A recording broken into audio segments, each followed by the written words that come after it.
अवकेनिंग kryptonian blue line in Marvel 111 से 120 तक। क्या आप मुझे जानते हैं? बेशक, आपको जानना चाहिए। मालरिक ने अपने सामने खड़ी गंजी महिला को गौर से देखा, शांत, संयमित और स्पष्ट रूप से शक्तिशाली। वह मुंडा हुआ सिर महज एक दिखावटी चीज नहीं थी, उससे शक्ति का संचार हो रहा था। मेरा मतलब है, आप वैसे तो बहुत ज्यादा स्नेह और प्यार जताने वाले इंसान नहीं हैं। लेकिन आज आपने मुझे उठाया और चाय पिलाई। यह आश्चर्यजनक रूप से विनम्रतापूर्ण है। आप मुझसे कोई एहसान तो नहीं मांगने वाले हैं, है ना? मालरिक को याद आया कि कैसे एक बार एक विशेष ब्रह्मांडीय सत्ता ने अपने स्वार्थ के लिए उससे घनिष्ठ संबंध बनाने की कोशिश की थी। उन्होंने चाय की चुस्की ली। क्या ये शहद वाली चाय है? ये तो बहुत ही स्वादिष्ट है। प्राचीन देवी ने अपनी उंगली से इशारा किया और मालरिक के हाथ में रखा प्याला एक मधुर गुनगुनाहट के साथ अपने आप भर गया। अगर आपको पसंद आए तो और पीजिए। हमारे पास बहुत सारा है। उन्होंने आगे कहा, आपको सतर्क या शंकालु होने की जरूरत नहीं है। मैं आपसे कुछ नहीं मांग रही हूँ। कामर ताज में सम्मानित मेहमानों के साथ इसी तरह का व्यवहार किया जाता है, आदर और आतिथ्य सत्कार के साथ।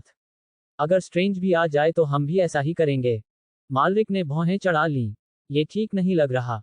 अगर उसके जैसा कोई नास्तिक आता, तो क्या आप उसे पहले उपदेश नहीं देते? प्राचीन देवदूत मुस्कुराया। शायद, लेकिन फिर भी मैं पहले उसे चाय पिलाऊंगा। मालरिक ने हल्के से सिर हिलाया। तो, मेरे बारे में क्या? मुझे लगा था कि तुम बहुत पहले आ जाओगे, मालरिक। शायद अपने 18वें जन्मदिन के बाद या अंतरिक्ष से लौटने के बाद। मैं लंबे समय से तुम्हारा इंतजार कर रहा था। मालरिक ने एक तरफा मुस्कान दी। लगता है मैंने कुछ मुलाकातें छोड़ दी। लेकिन मुझे याद नहीं कि हम कभी मिले हों या कोई समझौता हुआ हो। हमने नहीं सुना है। लेकिन आपने समय के पार आत्मीय आत्माएं, यह मुहावरा जरूर सुना होगा, प्राचीन ने मुस्कुराते हुए उत्तर दिया।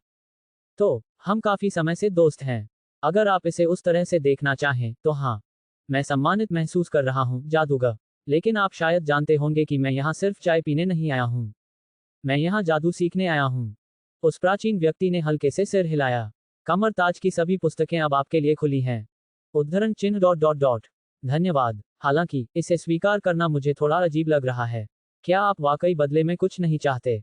उसकी मुस्कान और गहरी हो गई। बस एक सवाल पूछ लेना। मालरिक, हमारे विश्व पर मंडरा रहे संकट के बारे में आप कितना जानते हैं?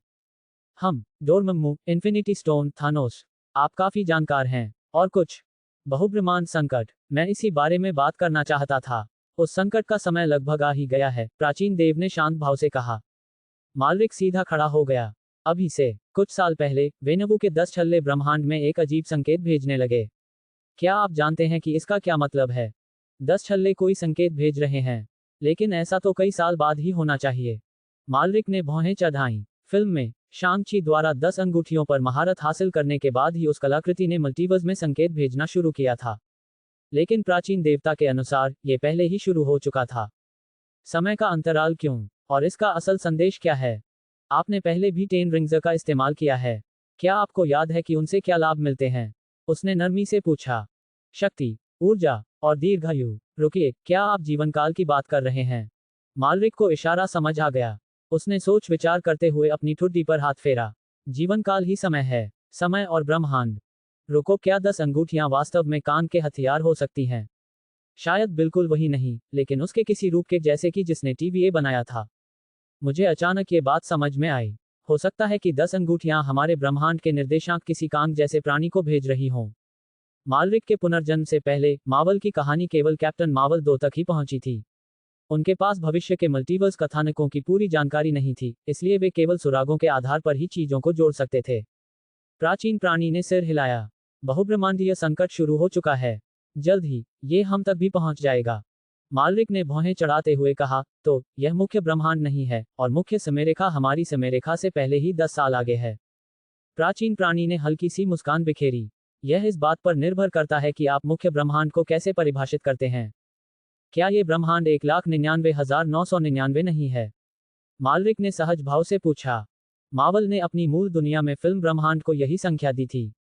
लेकिन उस प्राचीन देवी ने अपना सिर हिला दिया।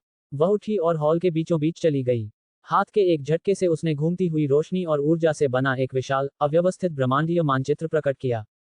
एक से अधिक मल्टीवर्स मौजूद हैं। उसकी हथेली में स्पंदन हुआ, और ब्रह्मांडीय मानचित्र के भीतर अनगिनत काले गोले उभर आए जो ब्रह्मांडों का प्रतिनिधित्व करते थे। वे आपस में एकत्रित होकर आकाशगंगाओं जैसे नेटवर्क बनाने लगे। उन्होंने समझाया, सर्वब्रह्मांड के भीतर कई बहुब्रह्मांड मौजूद हैं। हम भी उन्हीं में से एक हैं। हमारे ब्रह्मांड की संख्या 1,99,999 है। इसके भीतर स्थित प्रत्येक समानांतर ब्रह्मांड की अपनी पहचान है। जिस मुख्य ब्रह्मांड का आपने उल्लेख किया है, उसे तकनीकी रूप से 1,99,999 नाम दिया गया है। लेकिन इस मल्टीवर्स के भीतर इसे 616 ब्रह्मांड भी कहा जाता है। और हम एक और समानांतर ब्रह्मांड हैं, 1,99,999S। मालरिक ने पलकें झपकाईं। रुको, क्या 616 कॉमिक्स की दुनिया नहीं है? कॉमिक्स? उसने उत्सुकता से दोहराया। कौन सी कॉमिक्स? मेरा मतलब है, क्या 616 ब्रह्मांड केवल एक ही नहीं होना चाहिए? बिल्कुल नहीं, प्राचीन प्राणी ने कहा। बहुब्रह्मांड एक अपार्टमेंट कॉम्प्लेक्स की तरह है। प्रत्येक इमारत में 616 नंबर की एक यूनिट हो सकती है। लेकिन आप एक बात में सही थे, 616 ब्रह्मांड हमेशा एक तरह का बेंचमार्क होता है। यह एक आदर्श घर की तरह है, अन्य ब्रह्मांड इसकी तुलना करके विकसित होते हैं। और सर्वव्यापी ब्रह्मांड में मौजूद इमारतों में से इस समय केवल 2 ही विशेष रूप से महत्वपूर्ण हैं। समस्या यह है कि दूसरी इमारत के निवासी हमसे कहीं अधिक शक्तिशाली हैं। मालरिक को आखिरकार समझ आ गया। वह कॉमिक्स और फिल्मों की दुनिया की बात कर रही थी। इससे यह बात स्पष्ट हो गई कि फिल्म जगत खुद को 616 क्यों कहता रहा, जबकि मार्वल के प्रशंसक इसे 1,99,999 के रूप में जानते थे। संख्याएं बस देखने के नजरिए पर निर्भर करती थीं। बाहर से देखने पर उनके पूरे मल्टीवर्स को 1,99,999 के रूप में चिन्हित किया गया था। लेकिन भीतर से देखने पर उनके प्राथमिक ब्रह्मांड को 616 के रूप में देखा गया। तो क्या हमारा मानक ब्रह्मांड पहले ही एक बहुब्रह्मांडीय युद्ध में प्रवेश कर चुका है? मालरिक ने पूछा। बिल्कुल सही, और 10 अंगूठियां उन चिंगारियों में से एक हो सकती हैं जो उस युद्ध को हमारे सामने ला सकती हैं। तो मैं टोनी से बात करने जाऊंगा। हम सिग्नल को ब्लॉक कर देंगे। बहुत देर हो चुकी है। संकेत तो सालों पहले ही भेजा जा चुका है। दुश्मन शायद पहले ही रास्ते में हो। मालरिक का सीना कस गया। तुम इस सब को लेकर बहुत शांत दिख रहे हो। इसका मतलब है कि तुम्हारे पास कोई योजना है ना? उसके मन में भय की भावना घर कर गई। एक बहुब्रह्मांडीय युद्ध के लिए ब्रह्मांडीय स्तर की शक्ति की आवश्यकता थी। वह अभी भी उससे बहुत दूर था। उस प्राचीन देवी ने उसकी निगाहें थामे रखीं, लेकिन कोई जवाब नहीं दिया। उसका शांत चेहरा बिल्कुल स्थिर था, जैसे गहरे कुएं में शांत पानी। तुम यहाँ जादू सीखने आए हो, उसने कहा। चलो शुरू करते हैं। पता नहीं क्यों, उसने बिना किसी पूर्व सूचना के विषय बदल दिया। योजक चिन्ह, योजक चिन्ह, योजक चिन्ह। मालरिक उत्सुकता से खड़ा हो गया। मैं इसका अनुभव कैसे कर सकता हूँ? इस तरह, प्राचीन ने अचानक अपनी हथेली को अपनी छाती की ओर मारते हुए उत्तर दिया। मालरिक ने सहज रूप से चकमा दिया। उसने दोबारा हमला किया, और एक बार फिर वह उससे बच गया। एक हल्की सी आह भरते हुए, उस प्राचीन देवी ने अपना हाथ पीछे खींच लिया। हिलो मत, तुम्हारी प्रतिक्रिया की स्पीड को देखते हुए, मैं रात होने तक कोशिश करती रहूंगी। माफ कीजिए, प्रतिक्रिया में कुछ गड़बड़ हो गई। क्या आप एस्ट्रल प्रोजेक्शन करने वाले हैं? मैं तैयार हूं। मालरिक ने अपनी छाती फुला ली, वह स्पष्ट रूप से उत्सुक था। वह लंबे समय से जादू आजमाना चाहता था। प्राचीन देवी ने एक बार फिर प्रहार किया। इस बार, उनकी हथेली मालरिक की छाती से टकराई। उसके अंदर एक अजीब सी अनुभूति हुई, मानो उसके भीतर कुछ बंधन मुक्त हो रहा हो। कुछ सेकंड बीत गए। उसने पलकें झपकाईं। क्या यह अभी तक काम नहीं किया? ये तो हो चुका है, उस प्राचीन देव ने उत्तर दिया। आपकी शारीरिक सहनशक्ति और कुछ अद्वितीय आंतरिक सुरक्षा आपकी चेतना की रक्षा कर रही है। आपकी आत्मा असाधारण रूप से स्थिर है। इसमें और अधिक प्रयास लगेगा। मालरिक ने भौहें चढ़ाईं। अनोखी आंतरिक सुरक्षा। क्या उसका मतलब दुनियाओं के बीच यात्रा करने की उसकी क्षमता से था, या शायद उसकी स्वनियमित पे छोटे ऊ की मात्रा ब्लडलाइन का संरचना से, या शायद रेजिडेंट ईविल सिस्टम से जुड़ी छिपी हुई शक्ति से? उन्होंने इस पर ज्यादा ध्यान नहीं दिया। प्राचीन देवी एक बार फिर ऊर्जा का संचार कर रही थी। उनके हाथ आपस में जुड़े हुए थे और उनका ध्यान और भी तीव्र हो रहा था। पास में चुपचाप देख रहे मोडो ने अपना आश्चर्य मुश्किल से छिपाया। उसने पहले कभी किसी को सर्वोच्च जादूगर के जादू का इस तरह विरोध करते नहीं देखा था। प्राचीन देवी की हथेलियों के बीच रहस्यमयी ऊर्जा का प्रवाह उमड़ रहा था। कुछ ही क्षण बाद, उन्होंने एक और प्रहार किया। इस बार, मालरिक के शरीर का ऊपरी हिस्सा हिल गया और उसका सूक्ष्म रूप उसके भौतिक शरीर से अलग हो गया। हाँ, कुछ हद तक। उसका पारदर्शी ऊपरी शरीर हवा में तैर रहा था, लेकिन उसके पैर जमीन पर टिके रहे, अभी भी उसके भौतिक शरीर से जुड़े हुए थे। मैं अपने सिर का पिछला हिस्सा देख सकता हूँ। तो क्या यही एस्ट्रल प्रोजेक्शन है? हे प्राचीन जादूगर, मैं इसे सीखना चाहता हूँ। मालरिक की आत्मा ने खुशी से अपनी बाहें लहराईं, फिर रुक गई। रुको, मेरे पैर कहाँ हैं? वे अभी भी क्यों अटके हुए हैं? उसने पूरी तरह से मुक्त होकर तैरने की कोशिश की, लेकिन उसका शरीर लंगर की तरह उसे खींच रहा था। वह बस हवा में एक अजीब, कीड़े जैसी हरकत ही कर पाया। मुझे ऐसा क्यों लग रहा है जैसे मैं फर्श से बंधा हुआ एक भूत हूँ? उसका चेहरा हैरानी से भर गया, वह खुद को आगे बढ़ने की कोशिश करते हुए देख रहा था। उस प्राचीन देवदूत ने धीरे से सांस छोड़ी। अभी के लिए इतना ही काफी है। तकनीक का अध्ययन करने के बाद आप बाद में अभ्यास कर सकते हैं। मालरिक की आत्मा को उसके शरीर से पूरी तरह अलग करने के लिए और भी शक्तिशाली जादू की आवश्यकता होगी। लेकिन इस तरह के जादू से डार्क डायमेंशन से ऊर्जा प्राप्त होने का खतरा था और वह अभी इसे उजागर करने को तैयार नहीं थी। वह पहले ही कैसिलियस को खो चुकी थी। अगर अन्य शिष्यों को शक हो जाता कि वह शक्ति के निषिद्ध स्रोतों को अपना रही है, तो कामर ताज में सबका मनोबल गिर जाता। अपने हाथ के एक सौम्य इशारे से उसने जादू को खत्म कर दिया और मालरिक की आत्मा को वापस उसके शरीर में पहुंचा दिया। इसका आधा भी कमाल का था, मालरिक ने अपनी उंगलियां हिलाते हुए कहा। तो असली ट्रेनिंग कब शुरू होगी? मोडो आपके कमरे का इंतजाम कर देगा और आपको व्यवस्थित होने में मदद करेगा, प्राचीन महिला ने शांत लेकिन स्नेहपूर्ण भाव से उत्तर दिया। उसने इस युवक में कुछ दुर्लभ चीज देखी थी, आशा। मोडो आगे बढ़ा, अब अधिक सम्मानजनक लहजे में। मल्लरिक, कृपया मेरे पीछे आइए। मेलरिक की जादू के प्रति रुचि को देखने के बाद मोडो अब उसे एक समान व्यक्ति के रूप में संबोधित करने लगा, जादूगरों में से एक। धन्यवाद, मोडो। मालरिक ने सिर हिलाया और मंदिर में उसके पीछे पीछे चल दिया। चलते चलते मोडो ने उसे ट्रेनिंग मैदानों, प्राचीन इमारतों और भव्य पुस्तकालय से होते हुए अंत में आवासीय विंग में रोक दिया। यह आपका कमरा है। वह सामने शौचालय है। आप यहाँ खिड़की के पास ध्यान कर सकते हैं। और यह वाईफाई का पासवर्ड है। उसने मालरिक को कागज की एक मुड़ी हुई पर्ची दी। फिर थोड़ा झुककर वह चला गया। जब आप तैयार हो जाएंगे तो सर्वोच्च जादूगर आपका औपचारिक ट्रेनिंग शुरू करेंगे। अकेले रह जाने पर मालरिक ने कागज की पर्ची खोली। शाम्बाला, बिल्कुल फिल्म जैसा। क्या ये पासवर्ड वाकई एक दशक से नहीं बदला है?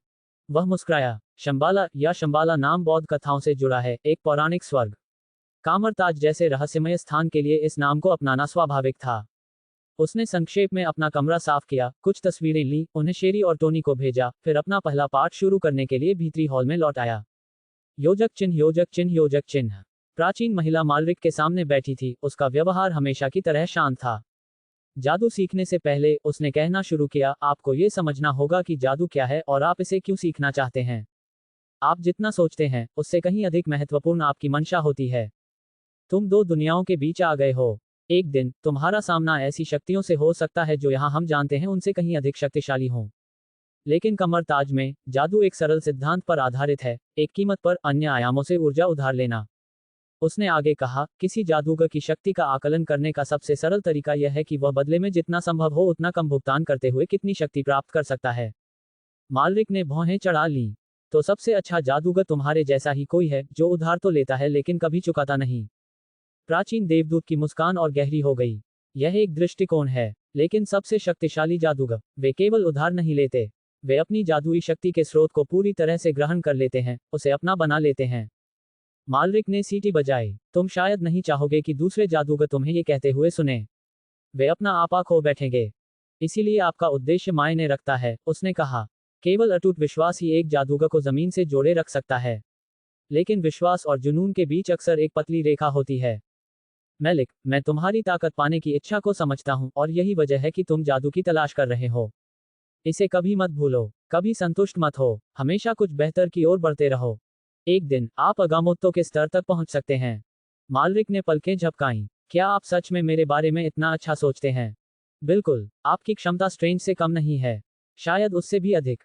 उसने हाथ हिलाया और हवा में चमकते हुए प्रतीक बनाए, फिर कई मोटी प्राचीन पुस्तकें बाहर निकालीं। आपका भौतिक शरीर पहले से ही शक्तिशाली है। यही बात उच्च आयामी सत्ताओं का ध्यान आकर्षित करेगी। और यही आपको आकर्षक बनाएगा। वे आपको शक्ति प्रदान करना चाहेंगे। उन्होंने आगे कहा, दूसरे शब्दों में कहें तो जादू का अध्ययन करने के लिए आप विशिष्ट रूप से योग्य हैं। उसने किताबों को मेज पर रख दिया। मैं आपको सलाह देता हूं कि आप विशांति के जादू से शुरुआत करें। हमारे क्षेत्र के रक्षक होने के नाते उनके मंत्र स्थिर हैं और उनमें न्यूनतम लागत आती है।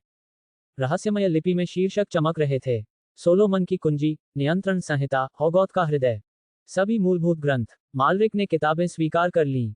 तो ये स्व अध्ययन है, आप व्याख्यान नहीं देने वाले हैं? उस प्राचीन देवदूत ने मुस्कुराते हुए कहा, मेरी बातें सुनने की तुलना में तुम पढ़कर जल्दी सीख जाओगे। काफी उचित। मालरिक ने कुछ ही सेकंड में पहले खंड के पन्ने पलट दिए, फिर ज्ञान को आत्मसात करने के लिए अपनी आंखें बंद कर लीं।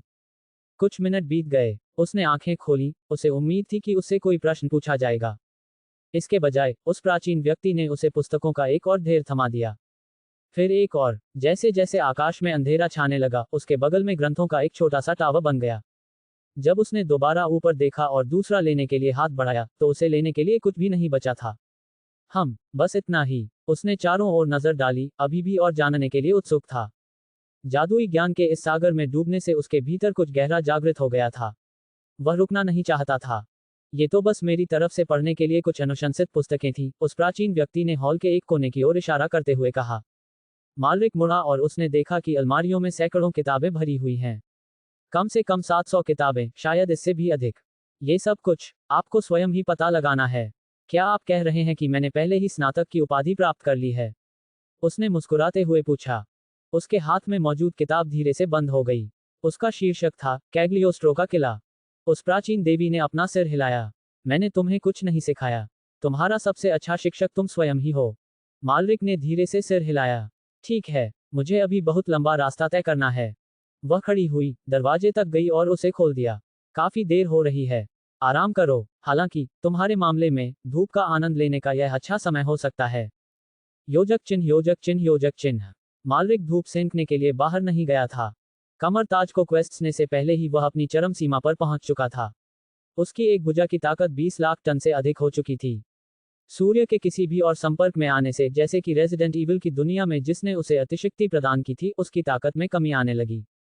जो कभी पोषण देता था, अब दावत के बाद के नाश्ते जैसा लगता था। उपयोगी होने से कहीं अधिक प्रतीकात्मक। इसके बजाय वह अपने कमरे में लौटा, पलंग पर पालथी मारकर बैठ गया और उस स्लिंग रिंग को निकाला जो प्राचीन देवता ने उसे दी थी। ये पोर्टल खोल सकती थी, और इससे भी महत्वपूर्ण बात यह थी कि यह अन्य आयामों तक पहुंचने का माध्यम बन सकती थी।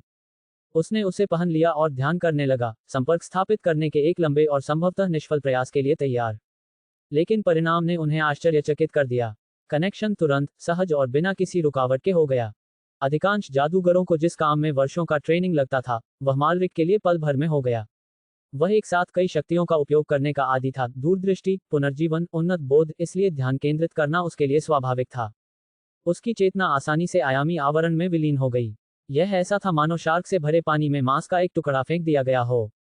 जैसे ही वह पहुंचा, दर्जनों नहीं, सैकड़ों ब्रह्मांडीय प्राणी उसकी ओर उमड़ पड़े। विशाल, अजनबी, भयानक और उत्सुक। ये कुछ ऐसा था जैसे निष्क्रिय बैंक प्रबंधकों के एक समूह ने अचानक एक अरबपति को अपनी शाखा में आते हुए देखा हो, जिसका क्रेडिट स्कोर एकदम सही हो और उसके हाथ में तेल भंडार हो। कर्ज लेना कोई घोटाला नहीं है। कम जोखिम, उच्च प्रतिफल वाला जादुई निवेश। पहला मंत्र मुफ्त। मालरिक ने हर प्रस्ताव स्वीकार कर लिया। चाहे कोई भी आयामी सत्ता उसके पास आए, चाहे वह सिट्टोरक हो, बाल्थका हो या स्वयं डोरमम्मू, वह हर अनुबंध पर हस्ताक्षर कर देता था। वैसे भी उसका कुछ भी लौटाने का कोई इरादा नहीं था। इसके अलावा जो कुछ उन्होंने अधिकांश लोगों से छीना, जीवन के वर्ष, विवेक, आत्मा के अंश, वह सब वे उससे बड़ी मुश्किल से ही प्राप्त कर सके। खून की एक बूंद, बालों के कुछ रेशे। उसके लिए इनका कोई खास मूल्य नहीं था, फिर भी उनके लिए ये बहुमूल्य वस्तुएं थीं। जब उसने अपनी आंखें खोली, तो उसकी उंगलियों के सिरे शक्ति से दमक रहे थे। उसने झट से हाथ की एक मुद्रा बनाई। कलाई घुमाते ही उसके सामने रेगाडोर के 2 चमकते हुए छल्ले प्रकट हो गए। थोड़े से बदलाव के साथ वे सेराफिम शील्ड में परिवर्तित हो गए, जो कामर ताज में ज्ञात सबसे शक्तिशाली रक्षात्मक मंत्रों में से एक है। एवेंजर्स एंड गेम में जादूगरों ने इसका उपयोग थानोस के युद्धपोत के व्यापक हमले को रोकने के लिए किया था। मालरिक ने ढाल को त्याग दिया और कुछ और प्रकट किया, एक चमकती हुई सुनहरी लंबी तलवार जो शुद्ध और तेजस्वी थी। विशांति की पवित्र तलवार, अंधकार में शक्तियों के लिए घातक, शुद्ध जादू का शस्त्र रूप। वह लगातार मंत्रों का प्रयोग करता रहा। प्रत्येक मंत्र उसके हाथों में सहज, अभ्यासपूर्ण स्पीड से प्रकट होता था, मानो वह दशकों से एक उस्ताद जादूगर रहा हो, न कि एक दिन का छात्र। और जब उसने मानक मंत्रों की सूची समाप्त कर दी, तो उसने काले जादू के साथ प्रयोग करना शुरू कर दिया। उसने अपनी भुजाओं को आपस में जोड़ा, एक जटिल मुद्रा बनाई और दर्पण आयाम को खोल दिया। उससे इंद्रधनुषी प्रकाश की लहरें निकलीं। हवा कांच के गुंबद की तरह झिलमिला उठी। जल्द ही कमरताज स्वयं के एक पारदर्शी प्रतिबिंब से ढक गया। मालरिक बाहर निकला और हवा में मुक्का मारा। पूरा दर्पणमय शहर नाजुक क्रिस्टल की तरह चकनाचूर हो गया। बेशक असली कमरताज को कोई नुकसान नहीं पहुंचा। यही तो मुख्य बात थी। एक छोटे आकार का मिरर डायमेंशन बहुत आसानी से टूट जाता है। महाद्वीप के आकार का मिरर डायमेंशन शायद बेहतर टिकेगा। उसने इस बात पर ध्यान दिया और आगे बढ़ गया। इसके बाद काला जादू आया, मानसिक व्यवधान मंत्र, शरीर को विकृत करना, डोरमम्मू की काली ज्वाला का आह्वान। प्राचीन देवता ने उसे एक व्यापक जादुई ढांचा प्रदान किया था, सफेद जादू, काला जादू और इन दोनों के बीच की हर चीज। उसे बस इसे आगे बढ़ाते रहना था। और निर्माण का सबसे तेज तरीका क्या है? पुस्तकालय में सब कुछ पढ़ लें। योजक चिन्ह योजक चिन्ह योजक चिन्ह।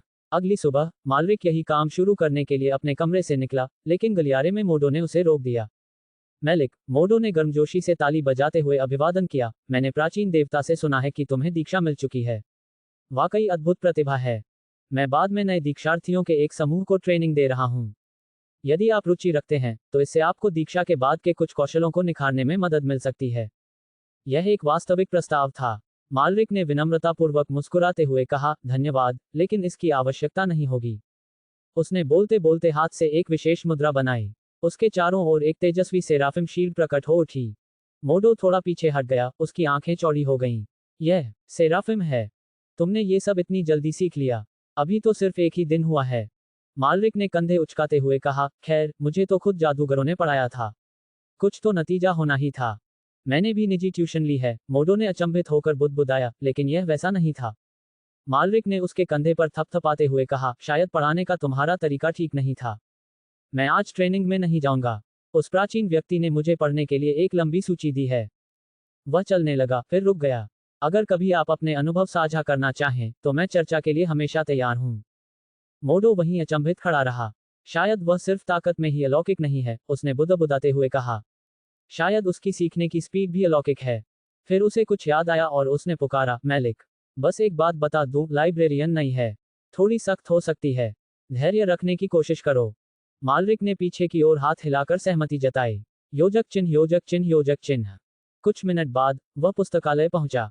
एक मजबूत कदकाठी का आदमी, जिसके चेहरे पर कोई भाव नहीं था, काउंटर के पीछे से खड़ा हुआ। उसका शरीर सुगठित था, चेहरा गंभीर था और उसकी उप स्टेटस अडिग थी। नमस्कार, मैं वॉन्ग हूं, उसने थोड़ा झुककर कहा। सर्वोच्च जादूगर ने मुझे बताया है कि पुस्तकालय में आपकी पूरी पहुंच है। फिर, इससे पहले कि मालविक जवाब दे पाते, वॉन्ग ने एक सच्चे द्वारपाल की तरह अपनी पहली चेतावनी दी। लेकिन मैं प्रतिबंधित अनुभाग में जल्दबाजी में प्रवेश करने की सलाह नहीं दूंगा। हालांकि यह तकनीकी रूप से सभी जादूगरों के लिए खुला है, लेकिन अधिकांश इससे बचते हैं। इसलिए नहीं कि यह बंद है, बल्कि इसलिए कि इसके अंदर खतरनाक चीजें हैं। उन ग्रंथों में अंधकार में ज्ञान समाहित है। निषिद्ध कलाएं हैं। उन्होंने पहले भी लोगों को बर्बाद किया है। आखिरी लाइब्रेरियन, खैर, उसे कैसिलियस ने फांसी पर लटका दिया था। बहुत सारी प्रतिबंधित किताबें पढ़ने के बाद वह पागल हो गया था। मालविक ने सिर हिलाया। मैं समझ गया। चिंता मत करो, मैं वादा करता हूं कि अगर मैं गायब हो गया तो तुम्हें फांसी नहीं दूंगा। वॉन्ग ने धीरे से, सावधानीपूर्वक सिर हिलाया, फिर भौहें चढ़ा लीं। रुको, क्या तुमने अगर कहा? योजक चिन्ह योजक चिन्ह योजक चिन्ह। शायद नहीं, मालविक ने शांत मुस्कान के साथ उत्तर दिया और पुस्तकालय की विशाल अलमारियों के बीच और गहराई में चला गया। हालांकि वॉन्ग वर्तमान में लाइब्रेरियन थे, लेकिन एक दिन वे सर्वोच्च जादूगर बनेंगे। समय के साथ उनकी शक्ति और बुद्धिमत्ता अचूक हो जाएगी। लेकिन अभी, अपनी यात्रा के शुरुआती दौर में, उनमें आत्मविश्वास और अनुभव की कमी थी। स्पाइडरमैन नो वे होम में वॉन्ग ने अपने अतीत का जिक्र किया था। पहले 9 साल तक कामरताज में एक सुपरमार्केट का प्रबंधन किया, फिर पिछले लाइब्रेरियन की जगह ली और अंततः ब्लिप के बाद सॉर्सरर सुप्रीम बन गए। घटनाक्रम सही बैठता है। वॉन्ग के इस रूप ने अभी तक उस तरह का अनुभव हासिल नहीं किया था। जब मैलविक ने उसकी चेतावनी को अनसुना कर सीधे प्रतिबंधित क्षेत्र में प्रवेश किया, तो वॉन्ग मुंह थोड़ा खुला रखकर जम गया। मुझे सच में उम्मीद है कि वह अपना वादा निभाएगा और मुझे फांसी पर नहीं लटकाएगा, वॉन्ग ने बुदबुदाते हुए कहा। स्पष्ट रूप से वह आश्वस्त नहीं था। दिन बीतते गए, फिर कई सप्ताह बीत गए। वॉन्ग की शुरुआती घबराहट धीरे धीरे अनिच्छा से स्वीकार करने में बदल गई। प्रतिबंधित ग्रंथों के पन्ने तेजी से पलटते हुए वह बीच बीच में मालविक की ओर देखता रहता था, और अंततः यह एक नियमित प्रक्रिया बन गई, पुस्तकालय की डेली दिनचर्या का एक और हिस्सा। पहले तो वॉन्ग को यह संदेह भी हुआ कि क्या मालविक वास्तव में कुछ अवशोषित कर रहा है। लेकिन जब मोडो को तकलीफ होने लगी तो उसके संदेह दूर हो गए। हर दिन मालविक एक नया मंत्र या उन्नत जादू का प्रदर्शन करता था, कभी कभी तो 2-2 मंत्रों का भी। 10 दिन बीतने के बाद मोडो पूरी तरह टूट गया। उसने हर बात पर सवाल उठाना शुरू कर दिया, यहाँ तक कि यह भी कि क्या जादू के बारे में उसकी पूरी समझ ही गलत थी। जब तक उस प्राचीन व्यक्ति ने उसे एक तरफ ले जाकर स्टेटस नहीं समझाई, तब तक उसे यह एहसास नहीं हुआ कि समस्या उससे नहीं थी, समस्या मालविक से थी। योजक चिन्ह योजक चिन्ह योजक चिन्ह। कमरताज, भीतरी गर्भगृह। क्या तुमने सारी किताबें पढ़ ली हैं? उस प्राचीन व्यक्ति ने भौहें चढ़ाते हुए पूछा। कमरताज में संग्रह अनंत तो नहीं था, लेकिन प्राचीन और व्यापक था। उसने मालविक के इतनी जल्दी लौटने की उम्मीद नहीं की थी, और उससे भी बड़ी बात यह कि वह अपने जादुई विकास के अगले चरण के बारे में पूछेगा। लगभग, मालरिक ने चाय की चुस्की लेते हुए लापरवाही से जवाब दिया। बस कुछ मामूली काम बचे हैं। वह 2 सप्ताह से अधिक समय से दिन रात ग्रंथों में डूबा हुआ था, बाढ़ में भीगे स्पंज की तरह मोटी मोटी किताबों को रट रहा था। उसने निश्चित ग्रंथों में बिखरे सूक्ष्म अंशों के माध्यम से काले जादू की बुनियादी बातें भी सीख ली थीं।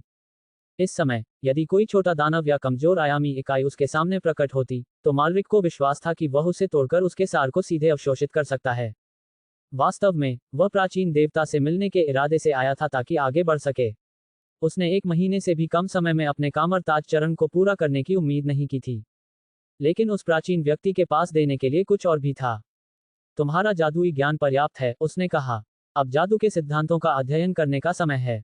सिद्धांत, मालरिक ने भौहें चढ़ा लीं। मार्वल की जादू सिस्टम ने फिल्मों में कभी भी इस पर जोर नहीं दिया था। उसने सिर हिलाया और समझाना शुरू किया। हम जादू करने के लिए दूसरे आयामों से ऊर्जा उधार लेते हैं। यह महारत जैसा लग सकता है, लेकिन ये केवल पहुंच है, बिना समझे नियंत्रण। अधिकांश जादूगर बस यही हासिल कर पाते हैं। उसने अपने मुड़े हुए पंखे को हल्के से थपथपाया। जादू, उसका प्रभाव, यहां तक कि उसे छोड़ने का तरीका, ये सब उधार लिए गए हैं। आप किसी और की रचना को किसी और के ईंधन से प्रयोग कर रहे हैं। ईंधन हटा दें, तो रचना बेकार हो जाती है। लेकिन जब आप मंत्र के पीछे के सिद्धांत, मूल तंत्र का अध्ययन करते हैं, तो आप इसे किसी भी ऊर्जा स्रोत से दोहराना सीख जाते हैं। मालरिक ने धीरे से सिर हिलाया जैसे ही क्लिक की आवाज आई। इससे बहुत कुछ स्पष्ट हो गया। कुछ मंत्रों का प्रयोग केवल विशिष्ट शक्तियों के माध्यम से ही किया जा सकता था। उदाहरण के लिए, सिट्टोरक के क्रिम्सन बैंड्स के लिए सिट्टोरक की शक्ति की आवश्यकता होती थी। यदि किसी के पास विशांति की ऊर्जा तक पहुंच भी होती, तब भी मंत्र काम नहीं करता क्योंकि यह सिट्टोरक के सार से अंतर्निहित रूप से जुड़ा हुआ था। अधिकांश जादूगरों के लिए इससे कोई फर्क नहीं पड़ता था। उधार लेना तो उधार लेना ही था, कौन परवाह करता था कि किससे उधार ले रहे हैं। लेकिन मालरिक का उस स्तर पर बने रहने का कोई इरादा नहीं था। उसका लक्ष्य राक्षसी देवताओं से भी ऊपर उठना था। अगर इसका मतलब मंत्रों को बिल्कुल नए सिरे से बनाना था, तो ठीक है। मैं कहां से शुरू करूं? विशांति के जादू से, उसने सलाह दी। उन्होंने कभी भी मनुष्यों द्वारा उनकी विधियों का अध्ययन करने पर आपत्ति नहीं जताई है। मालरिक ने थोड़ा झुककर कहा, धन्यवाद, हे प्राचीन। वह अपने कमरे में लौटा, फिर अपनी आयामी यात्रा क्षमता को सक्रिय किया और समय विस्तार का लाभ उठाने के लिए रेजिडेंट ईविल की दुनिया में वापस चला गया। उसने मार्वल की पृथ्वी पर व्यवहारिक परीक्षणों के लिए लौटने से पहले वहां कुछ दिन शोध करने की योजना बनाई थी। योजक चिन्ह, योजक चिन्ह, योजक चिन्ह। 3 दिन बाद, मार्वल यूनिवर्स। मालरिक वाटोम की हवाओं के साथ प्रयोग कर रहा था, तभी अचानक वॉन्ग ने उसके दरवाजे पर दस्तक दी। तुम हाल ही में पुस्तकालय नहीं गए? मुझे चिंता थी कि कहीं तुम प्रतिबंधित ग्रंथों में बहुत ज्यादा न उलझ जाओ, वॉन्ग ने सचमुच चिंतित होकर कहा। वह रास्ता सीधे अंधकार की ओर ले जाता है। मालरिक हंस पड़ा। चिंता मत करो, मैं दुनिया से छिप नहीं रहा हूं, मैंने सारी किताबें पढ़ ली हैं। अब मैं मंत्रों की संरचना का अध्ययन कर रहा हूं। जादू की संरचनाएं। वॉन्ग ने अपना सिर झुकाया। जैसे उन्हें कैसे प्रयोग किया जाता है? बिल्कुल नहीं, मालरिक ने जवाब दिया। उसने एक चमकती हुई लाल रंग की लंबी तलवार प्रकट की और उसे आगे बढ़ाया। वॉन्ग ने पलकें झपकाईं। विशांति की पवित्र तलवार, तो क्या हुआ? जरा ध्यान से देखो, ऊर्जा का स्रोत। वॉन्ग ने आंखें सिकुड़ी और अविश्वास से उसका चेहरा बिगड़ गया। रुको, क्या ये क्रिम्सन डायमेंशन की ऊर्जा है? तुमने विशांति मंत्र बनाने के लिए सिट्टोराक की शक्ति का इस्तेमाल किया? वह पीछे हट गया। तुम पागल हो, ये तो ईशनिंदा है। अगर वे पलटवार करें तो क्या होगा? शांत हो जाओ, मालरिक ने मुस्कुराते हुए कहा। जैसा कि कहावत है, शराब और मांस आंतों से गुजर सकते हैं, लेकिन बुद्ध हृदय में रहते हैं। वे ब्रह्मांडीय सत्ताएं हैं। मुझे नहीं लगता कि उन्हें इस बात की परवाह है कि मैं क्या उधार लेता हूं। तुम पागल हो गए हो। तुम्हें रुकना होगा। तुम खुद को और हम सबको मुसीबत में डालोगे। प्राचीन देवता ने पहले ही इसे मंजूरी दे दी थी। वॉन्ग जम गया। उद्धरण चिन्ह डॉट डॉट डॉट। क्या आप सच कह रहे हैं? बहुत। वॉन्ग के पास कहने के लिए कुछ नहीं बचा था। सच कहूं तो, ये जादू मूल जादू से कहीं ज्यादा अच्छा लग रहा था। उद्धरण चिन्ह डॉट डॉट डॉट। क्या आप मुझे ये करना सिखा सकते हैं? मालरिक ने अपनी भौहें उठाईं, फिर हंस पड़ा। अगर आप सीखना चाहते हैं, तो पहले कमरताज की सारी किताबें पढ़ लें। फिर हम बात करेंगे। योजक चिन्ह, योजक चिन्ह, योजक चिन्ह। जादू का अभ्यास, विशेषकर प्रयोगात्मक जादू, बिल्कुल भी गुप्त नहीं था। यहां तक कि जब मैलरिक ने दर्पण आयाम नहीं खोला, तब भी इसकी चर्चा फैलने लगी थी। एक अनोखी शैली वाला नया जादूगर, एक अलग दृष्टिकोण, एक प्रतिभाशाली व्यक्ति। लेकिन मालरिक नजरों से ओझल रहा, पढ़ाई में मग्न। 5 दिन और बीत गए। रेजिडेंट ईविल की दुनिया में बिताए गए समय को मिलाकर, उन्होंने अब जादुई सिद्धांतों को समझने में लगभग पूरा 1 साल लगा दिया था। अंततः, स्पीड धीमी हो गई। बुनियादी मंत्र तो सीधे साधे थे, लेकिन जब बात वास्तविकता को बदलने वाले मंत्रों की आती थी, जैसे कि दर्पण आयाम या हॉगॉथ के स्वामी की शक्तियां, तो प्रस्पीड लगभग असंभव हो जाती थी। ये ठीक वैसा ही था जैसे चाक और गुफा की दीवार की मदद से क्वांटम भौतिकी को समझने की कोशिश करना। वह मिरर डायमेंशन स्पेल को सही मायने में तब तक दोहरा नहीं सकता था जब तक कि वह स्वयं अंतरिक्ष में हेरफेर करने में सक्षम न हो, और केवल उधार ली गई शक्ति को ही अपने उपकरण के रूप में इस्तेमाल करते हुए वह रंगीन रंगों के साथ काम कर रहा था, और उसके पास साफ पानी नहीं था, प्रदूषण से शुद्धिकरण करने की कोशिश कर रहा था। मालरिक का अनुमान था कि मिरर डायमेंशन के मूल तत्व पर पूरी तरह से महारत हासिल करने में शायद 5 साल लग सकते हैं, अगर वह फेटशाली रहा तो। फिर भी उसने अधिकांश मानक मंत्रों को पहले ही विश्लेषित कर दिया था। केवल सर्वोच्च स्तर के जादू ही शेष बचे थे। इस बिंदु पर वह अगला कदम उठा सकता है, एक नए ऊर्जा स्रोत के साथ विलय करना, संभवतः एक निम्न स्तरीय आयामी इकाई को निगलकर। लेकिन अब वह उस रास्ते पर चलने के लिए उत्सुक नहीं था। आत्माओं को अपने भीतर समाहित करने में दीर्घकालिक जोखिम थे। सदियों की महारत हासिल करने वाली प्राचीन देवी ने भी कभी इतनी दूर जाने का साहस नहीं किया था। उन्हें एक बेहतर समाधान की जरूरत थी, एक नई दुनिया, ऊर्जा का एक नया स्रोत। अब यात्रा का समय आ गया है। उसने टोनी और कुछ अन्य लोगों के लिए एक संदेश छोड़ा, फिर प्राचीन देवी की ओर देखा। वह दूर से ही सिर हिलाकर अभिवादन कर रही थी, दीवारों से अलग होने के बावजूद वह उसकी उप स्टेटस को महसूस कर रही थी। मालरिक ने अपने आयामी यात्रा इंटरफेस का जिक्र किया। कीवर्ड आंतरिक ऊर्जा स्रोत, क्रिप्टोनियन आना पे छोटे ऊ की मात्रा ब्लडलाइन का क्षमता को बढ़ाता है, असीमित शक्ति सीमा, प्रारंभिक चरण में न्यूनतम जोखिम। विश्व सफलतापूर्वक लंगर डाल दिया गया। यात्रा के लिए आवश्यक ऊर्जा सहन शक्ति का 99.999%। यात्रा की पुष्टि हो गई है। उसकी सहन शक्ति पल भर में शून्य हो गई। फिर वह मार्वल यूनिवर्स से गायब हो गया। अरे नहीं, मैंने बहुत जल्दी क्लिक कर दिया। मैं किस तरह के बुरे सपने में फंस गई। चांदनी से जगमगाते कमरे में उनके अंतिम शब्द मंद मंद गूंजते रहे, फिर सन्नाटा छा गया। योजक चिन्ह, योजक चिन्ह, योजक चिन्ह। मुझे ऐसा लग रहा है जैसे मैं मरने वाला हूँ। मालरिक शून्य में बहता रहा, उसकी हर मांसपेशी में दर्द हो रहा था, उसके अंग भारी और कमजोर थे, मानो उसका शरीर खोखला हो गया हो। क्रिप्टोनियन ब्लडलाइन जागृत होने के बाद से उसने पहली बार इतनी कमजोरी महसूस की थी। एक पतली आयामी झिल्ली से गुजरते हुए और एक नए ब्रह्मांड में प्रवेश करते समय वह मुश्किल से ही खुद को होश में रख पाया। जब उसे अपने शरीर पर दोबारा नियंत्रण मिला, तब तक वह दुबला पतला दिख रहा था, त्वचा पीली पड़ गई थी, आंखें धंसी हुई थीं। सूरज, मुझे धूप चाहिए, जल्दी। उसने जबरदस्ती अपनी आंखें खोली और अगले ही पल वह झटके से सीधा खड़ा हो गया। ये सनसनी। कुछ लाख किलोमीटर आगे एक विशाल पीले तारे से तीव्र सौर ऊर्जा सीधे उसकी ओर विकीर्ण हो रही थी। सुनहरी किरणें उसकी क्रिप्टोनियन कोशिकाओं को नहला रही थीं। हर धड़कन के साथ शक्ति उसके शरीर में पुनः जागृत हो रही थी। कुछ ही सेकंडों में वह पूरी तरह से स्वस्थ हो गया, ताजगी से भर गया और नई ताकत से दमकता हुआ दिखाई दिया। ये हुई ना बात। उसने आलस से अंगड़ाई ली, उसका शरीर शक्ति से भरपूर था। फिर उसने सामने विशाल तारे की ओर देखा। क्या मैं सचमुच सूर्य में उतरा था? इसीलिए तो मैं इतनी जल्दी ठीक हो गया। उसने सौर मंडल पर एक नजर डाली और रुक गया। सब कुछ अजीब तरह से परिचित लग रहा था। दूर क्षितिज पर चुपचाप परिक्रमा करता हुआ एक नीले और हरे रंग का ग्रह था, छोटा, दरारों वाला, लेकिन स्पष्ट रूप से पृथ्वी ही था। ये पृथ्वी का ही एक तंत्र है, बस बहुत दूर है। अगर मुझे उतरना है तो मुझे कुछ देर तक उड़ना पड़ेगा। अंतरिक्ष में कोई प्रतिरोध नहीं है, इसलिए अगर मैं स्पीड बढ़ाता रहूं तो अंततः वहां पहुंच जाऊंगा। लेकिन ये किस प्रकार का ब्रह्मांड है? छलांग लगाने में लगने वाली अत्यधिक ऊर्जा लागत को याद करके उसने भौहें चढ़ा लीं। इतनी सहन शक्ति, क्या ये डीसी यूनिवर्स है? वह दर्द से कराह उठा। अगर यह सच है तो स्थानीय विश्व चेतना ही ईश्वर हो सकती है। उसने चारों ओर देखा। अगर अंतरिक्ष में ध्वनि काम करती तो शायद उसने भगवान का ध्यान आकर्षित करने के लिए चिल्लाया होता। इसके बजाय एक विशाल और प्राचीन चेतना उसके दिमाग में उतर आई, जो सीधे उसकी मस्तिष्क तरंगों के साथ तालमेल बिठा रही थी। यही मूल ब्रह्मांड है। मैं विश्व चेतना नहीं हूं, मैं स्रोत इच्छा हूं। ये बोल सकता था रेजिडेंट ईविल की उस बेखबर दुनिया के विपरीत। Original universe, सोर्सविल। मालरिक ने ठुड्डी सहलाते हुए बुदबुदाया। ये कुछ जाना पहचाना सा लग रहा है। तुम्हारी ताकत बहुत कम है, तुम मेरे किसी काम के नहीं हो, चले जाओ। मालरिक ने पलकें झपकाईं। उद्धरण चिन्ह ... अचानक उसने अपने चारों ओर एक जबरदस्त प्रतिकर्षण शक्ति को उठते हुए महसूस किया, जैसे कि पूरा ब्रह्मांड उसे एक वायरस की तरह बाहर निकालने की कोशिश कर रहा हो। रुको, रुको, उसने अपनी अंतरात्मा से जवाब दिया। छोड़ने का क्या मतलब है? तुम्हें किसी खतरे का सामना करना पड़ रहा है ना? कम से कम मुझे बताओ कि वह क्या है। मुझे नहीं पता, मालरिक मुस्कुराया। बिल्कुल सही, इसीलिए आपको मेरे जैसे किसी व्यक्ति की जरूरत है। मैं आपको पता लगाने में मदद कर सकता हूँ। शानदार स्तर का, बहुत कमजोर। ये पहली बार था जब मालरिक को कमजोर होने के कारण सिरे से खारिज कर दिया गया था। तारकीय स्तर, उसने आंखें सिकोड़ते हुए फुसफुसाया।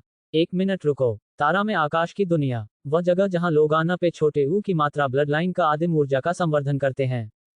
उसने इसके बारे में मल्टीवर्सल डेटा कैश में पढ़ा था, एक उन्नत क्षेत्र जहां सब कुछ ब्रह्मांडीय अनुपात तक बढ़ाया गया था। मूल ब्रह्मांड को तारा में आकाश जगत का केंद्र माना जाता था, जो 10 खरब प्रकाश वर्ष से भी अधिक क्षेत्र में फैला हुआ था। तुलना के लिए, मावल ब्रह्मांड इस विशिष्ट संदर्भ में केवल लगभग 100 अरब प्रकाश वर्ष तक ही फैला हुआ है। उससे भी आगे, ब्रह्मांड सागर, उत्पत्ति महाद्वीप और अंततः अराजक स्रोत जगत, ऐसे क्षेत्र जहां ब्रह्मांडीय शक्ति के शिखर पर स्थित प्राणी निवास करते हैं। मालरिक को अपने सीने में उत्साह बढ़ता हुआ महसूस हुआ। इसलिए यहां तक पहुंचने में मेरी लगभग सारी ऊर्जा खर्च हो गई। मैं अभी कमजोर हूं, लेकिन मैं ऐसे ही नहीं रहूंगा, उसने सोर्सविल से कहा। मुझे एक मौका दो, मैं आगे बढ़ सकता हूं, और मैं तुम्हारी मदद करूंगा। जब तुम सच्चे देवता बन जाओ तब लौट आना। मालरिक के चेहरे पर एक अजीब सी हलचल हुई। क्या वह सचमुच भगवान था? फिलहाल वह उस स्तर से खरबों गुना कम था। फिर भी, उन्होंने हार नहीं मानी। देखो, जरा सोच लो। अगर मुझे यहाँ रुककर ट्रेनिंग लेने की अनुमति मिल जाए, तो मैं उस स्तर तक तेजी से पहुंच जाऊंगा। क्या यह अंततः आपके लिए फायदेमंद नहीं होगा? उन्हें ऐसा महसूस हो रहा था कि सोर्सविल का उनके प्रति रवैया पहले से ही असामान्य रूप से उदार था। आखिरकार, एक महाब्रह्मांड की मूलभूत शक्ति कितनी बार किसी निम्न स्तरीय आगंतुक से यूं ही बातचीत करती है? मालरिक को संदेह था कि उसकी दुनिया भर में यात्रा करने की क्षमता का इससे कुछ संबंध था। उन्होंने उस पर पूरा ध्यान दिया। आपने मुझे मौका इसलिए दिया क्योंकि मुझ में क्षमता है ना? तो मुझे इसे साबित करने दीजिए। मैं यहाँ विकसित हो सकता हूँ। कई सेकंड तक सन्नाटा शैडो रहा। तब, तुम्हारे पास 300 साल हैं। मालरिक ने राहत की सांस ली। ये काफी से भी अधिक है। आप हमारे नियमों के अनुरूप नहीं हैं। क्या आप संशोधन स्वीकार करते हैं? किस प्रकार का संशोधन? स्रोत संशोधन, आपको इस दुनिया के सर्वोच्च नियमों के अनुरूप बनाने के लिए। मालरिक ने जरा भी संकोच नहीं किया। हाँ, चलो करते हैं। वह इस ब्रह्मांड का मूल निवासी नहीं था, और संभवतः इसी कारण उसकी शारीरिक संरचना इस ब्रह्मांड की मूल शक्ति सिस्टम तक नहीं पहुंच पाती थी। यदि वह स्थानीय लोगों की तरह साधना करना चाहता था, तो ये संशोधन संभवतः आवश्यक था। उन्हें नहीं पता था कि इस प्रक्रिया में क्या क्या शामिल होगा। लेकिन एक ऐसी शक्ति संरचना के साथ जो बहुब्रह्मांडीय शक्ति को जन्म दे सकती है, वह इसे कैसे छोड़ सकता था? मार्वल यूनिवर्स में तरक्की अनियमित थी, ये फेट, संयोग या प्राचीन विरासत पर आधारित थी। उन्नति के लिए कोई तय रास्ते नहीं थे। एक दिन आप ब्रह्मांडीय शक्ति प्राप्त कर सकते थे, अगले ही दिन आप जीवन भर के लिए एक ही जगह हटके रह सकते थे। लेकिन यहाँ, स्टाररी स्काई सिस्टम ने स्थिर और विस्तार योग्य विकास की पेशकश की। एक ऐसी सत्ता सिस्टम जो प्रयास और समझ को पुरस्कृत करती थी। मालरिक ने सोचा, ये सब कुछ के लायक था। कुछ ही क्षणों बाद, ये शुरू हो गया। ब्रह्मांडीय ऊर्जा एक ज्वार की लहर की तरह उतरी, अदृश्य होते हुए भी वह बेहद शक्तिशाली थी। मालरिक एक ऐसी विशाल शक्ति में समा गया जिसने अंतरिक्ष को ही मोड़ दिया। पृथ्वी से दूर से देखने पर सूर्य ऐसा प्रतीत होता था मानो उसे अंधेरे ने निगल लिया हो, वह शैडोओं और चमकती बिजली की लपटों से ढका हुआ था। फिर यह बीत गया। इस प्रक्रिया में कोई दर्द नहीं हुआ। वास्तव में, ऐसा महसूस हुआ जैसे किसी गर्म झरने में डूबे हुए हों। उसके शरीर की हर कोशिका में सुखदायक लहरें दौड़ गईं। उसका रक्त हल्का सुनहरा चमकने लगा। हड्डियां स्वयं को पुनर्गठित करने लगीं। भीतर गहराई में, उसके जीन बदलने और विकसित होने लगे। उनकी आत्मा भी अधिक निर्मल और हल्की प्रतीत हो रही थी, उनका दिमाग क्रिस्टल की तरह तेज हो रहा था। जब ये सब समाप्त हो गया, तो उसके मन में धीरे धीरे एक संदेश पनपने लगा। जाति, विशेष जीवन, जीन गुणक, 100, जन्मजात क्षमताएं, क्लोन, प्रकाश का शरीर, सूर्य के प्रकाश से विकास, लौकिक जैव क्षेत्र। मालरिक की सांस गले में अटक गई। ये तो पागलपन है। उसने मुट्ठी भींच ली। उसकी असीम शक्ति का विस्फोट हो गया था, आसानी से 100 गुना से भी अधिक। तो सोर्सविल का संशोधन से यही तात्पर्य था। इसने उसे एक विशेष जीवन रूप में बदल दिया था, एक अद्वितीय, गैर प्रजननशील इकाई जो मूल ब्रह्मांड से उत्पन्न हुई थी। उसके जीन को स्थानीयकृत कर दिया गया था, उसकी महाशक्तियों को परिष्कृत किया गया था, और इस ब्रह्मांड की प्रणालियों के अनुकूल होने के लिए उसकी शारीरिक संरचना को परिपूर्ण बनाया गया था। 100 गुना आधार जीन गुणक। इसका मतलब यह था कि उसकी आधारभूत शक्ति, जो पहले से ही 2 मिलियन टन थी, अब बढ़कर प्रति भुजा 200 मिलियन टन हो गई थी। ये चौंकाने वाला था। इस दुनिया में मौजूद विशेष जीव जन्म से ही शक्तिशाली और अमर थे, और उनके जीन स्तर इतने ऊंचे थे कि वे सबसे श्रेष्ठ क्रिप्टोनियनों को भी बौना कर देते थे। जनसंख्या अस्थिरता को रोकने के लिए वे प्रजनन नहीं कर सकते थे, कम से कम मूल ब्रह्मांड में तो नहीं। लेकिन अगर मालरिक कभी इस दुनिया से चला गया, तो वह सीमा समाप्त हो जाएगी। उन्होंने जीन सिस्टम की दोबारा समीक्षा की। इस ब्रह्मांड में, एक औसत जीव की आधारभूत शक्ति एक निर्धारित की गई थी। प्रत्येक गुणक हर चीज को दोगुना कर देता था, भौतिक शक्ति, ऊर्जा नियंत्रण और नियम के प्रति संवेदनशीलता। ये प्रतिभा से जुड़ा एक सच्चा आंकड़ा था। मालरिक ने अपनी पहचान या नियंत्रण का त्याग किए बिना ही सत्ता के पूरे वर्गों को पीछे छोड़ दिया था। वे मुस्करा उठे। वास्तविक विकास का अनुभव ऐसा ही होता है। भले ही यह मूल इच्छाशक्ति की शक्ति का एक छोटा सा अंश ही क्यों न हो, ये परिवर्तन बहुत बड़ा था। वह अब महज एक आगंतुक नहीं था, अब वह इस ब्रह्मांड के ताने बाने का हिस्सा बन चुका था। और ये तो बस शुरुआत थी। योजक चिन्ह, योजक चिन्ह, योजक चिन्ह। तारों भरे आकाश की दुनिया में क्लोन होना विलासिता से कहीं अधिक था। यह एक प्रतिभा थी, ब्रह्मांड की संरचना द्वारा प्रदत्त एक शक्ति गुणक था। यहाँ क्लोनिंग कृत्रिम नहीं थी, ये स्वयं मूल ब्रह्मांड द्वारा प्रदत्त एक जैविक विरासत थी। प्रत्येक विशेष जीव अंततः 3 क्लोन बना सकता है, एक ग्रह अवस्था के दौरान, दूसरा ब्रह्मांड अवस्था में और तीसरा विश्वस्वामी अवस्था में। इसके लिए बस किसी दूसरे जीव से आना पे छोटे ऊ की मात्रा ब्लड लाइन का सामग्री का एक नमूना ही काफी था। उसी की मदद से वे अपने आना पे छोटे ऊ की मात्रा ब्लड लाइन का ब्लूप्रिंट के अनुरूप एक सटीक क्लोन तैयार कर सकते थे। इस ब्रह्मांड की मूल कहानी में मूल नायक लुओ फैंग अपनी इस दुर्लभ क्षमता की बदौलत ही शिखर पर पहुंचा था। अब मालरिक के पास भी वह चीज थी, लेकिन बात यहीं खत्म नहीं हुई। सोर्स विल के रूपांतरण के दौरान मालरिक की क्रिप्टोनियन ब्लड लाइन में पूरी तरह से बदलाव आ गया था। इसे बदला नहीं गया था, बिल्कुल इसके विपरीत। इसके बजाय इसे बेहतर बनाया गया था, स्थानीय कानूनों और नियमों के अनुरूप पुनर्गठित किया गया था। उनका प्रतिष्ठित इस्पात शरीर अब प्रकाश का शरीर बन गया था, जिसने उनकी शारीरिक संरचना को फोटोन और ऊर्जा के प्राकृतिक प्रवाह के अनुरूप ढाल लिया था। जैसे ही वह शून्य में तैर रहा था, वह प्रकाश के नियम की दीप्तिमान लकीरों को महसूस कर सकता था, जो उसके चारों ओर धाराओं की तरह बह रही थी। उसका जैव क्षेत्र, जो पहले केवल कच्ची जीवन शक्ति से जुड़ा था, अब एक लौकिक जैव क्षेत्र में विकसित हो गया था, जिससे उसे एक सीमित दायरे में समय पर ही नियंत्रण प्राप्त हो गया था। इससे समय के नियम के प्रति उसकी संवेदनशीलता में सुधार हुआ, जिससे उसके संकेतों को समझना और अंततः उन पर नियंत्रण पाना आसान हो गया। ऊष्मा दृष्टि और हिमांक जैसी शक्तियां भी अब मात्र भौतिक घटनाएं नहीं रह गई थीं। वे जन्मजात प्रतिभाएं बन गई थीं, जिन्हें मूल इच्छाशक्ति द्वारा परिष्कृत किया गया था ताकि वे प्रकाश, अग्नि, जल और समय जैसे मौलिक नियमों के साथ उनकी अंतःक्रिया को प्रवर्धित कर सकें। लेकिन सबसे आश्चर्यजनक बात यह थी कि सूर्य स्नान विकास, जो उनके क्रिप्टोनियन डीएनए का एक मूलभूत तत्व है, में कोई बदलाव नहीं हुआ था, बल्कि यह और भी अधिक शक्तिशाली हो गया था। वे आना पे छोटे ऊ की मात्रा ब्लड लाइन का प्रतिबंध, जो कभी उनकी सौर ऊर्जा अवशोषण को सीमित करते थे, अब समाप्त हो गए थे। अब अंतरिक्ष में खड़े होकर और सूर्य की रोशनी में भीगते हुए मालरिक को ऐसा महसूस हुआ जैसे पूरा ब्रह्मांड अपनी ऊर्जा उसके चारों ओर समेटे हुए है, उसे पोषण दे रहा है, उसे ऊपर उठा रहा है। हर पल उसकी ताकत बढ़ती जा रही थी। उसकी सहज प्रवृत्ति हावी हो गई। सूर्य की ओर मुख करके उसने अपनी बाहें चौड़ी कर लीं। विकिरण उसके अंदर समाहित हो गया, उसकी हर कोशिका को पोषण प्रदान किया। उसकी शक्ति में बेतहाशा वृद्धि हुई। फिर अचानक ही वह सब उसके सीने में सिमट गया। उसके भीतर से एक पारदर्शी, समचतुर्भुज आकार का क्रिस्टल निकला, जो दिव्य ऊर्जा से चमक रहा था और सुनहरे प्रकाश में लिपटा हुआ था। मालरिक ने इसे तुरंत पहचान लिया। मूल केंद्रक। ये तारा में आकाश जगत में उच्च क्लास के जीवन रूपों का विकासवादी मूल था, आत्मा का आधार और आंतरिक जगत का जन्मस्थान। यह उसके रूपांतरण के दौरान बना था, जिसने उसकी आत्मा को आत्मसात कर लिया और उसे इस नए क्षेत्र से जोड़ दिया।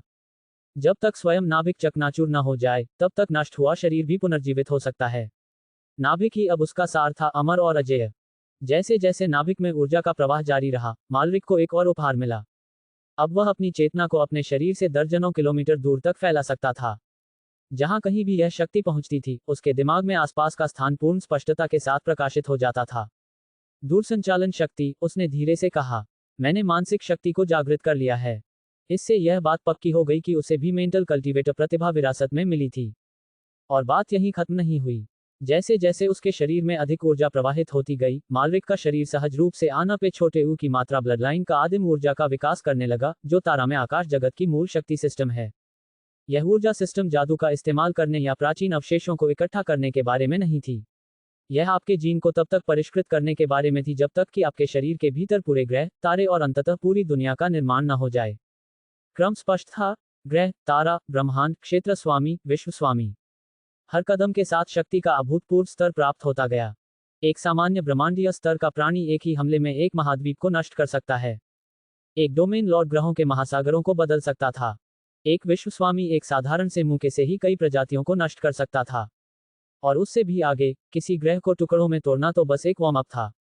मालरिक की चेतना मूल नाभिक में समा गई। अंदर से यह एक विशाल आंतरिक शून्य जैसा दिखता था, जैसे कोई व्यक्तिगत ब्रह्मांड हो। इस आंतरिक स्थान के ऊपर और नीचे दो चमकती हुई खगोलीय वस्तुएं तैर रही थीं। वे ग्रहों के केंद्र थे, जिनमें से प्रत्येक मंद रूप से चमक रहा था। क्या मेरी ये मानसिक और शारीरिक शक्तियां ग्रह स्तर तक पहुंच रही हैं? उसने अनुमान लगाया। उसने देखा कि दोनों कोर तेजी से बढ़ रहे थे। 2, 5, 9। प्लेनेटरी स्टेज के लिए अधिकतम संख्या 9 थी। अब 18 ग्रह थे, 9 ऊपर और 9 नीचे, जो एक द्विआधारी आकाशगंगा सिस्टम की तरह समन्वित कक्षाओं में घूम रहे थे। अचानक घूर्णन की स्पीड तेज हो गई। समय और प्रकाश आपस में गुथे हुए प्रतीत हो रहे थे, मानो उसके चारों ओर नाच रहे हों। बूम! आग या मलबे के बिना ग्रह ढह गए, कच्ची ऊर्जा में संकुचित हो गई, जो एक ढहते हुए सुपरनोवा की तरह उमड़ पड़ी। उस अराजकता से दो नन्हे सितारों का जन्म हुआ, एक ऊपर, एक नीचे। वे धीरे धीरे घूमने लगे और उनका गुरुत्वाकर्षण, विकिरण और चुंबकीय क्षेत्र वास्तविक समय में स्थिर हो गए।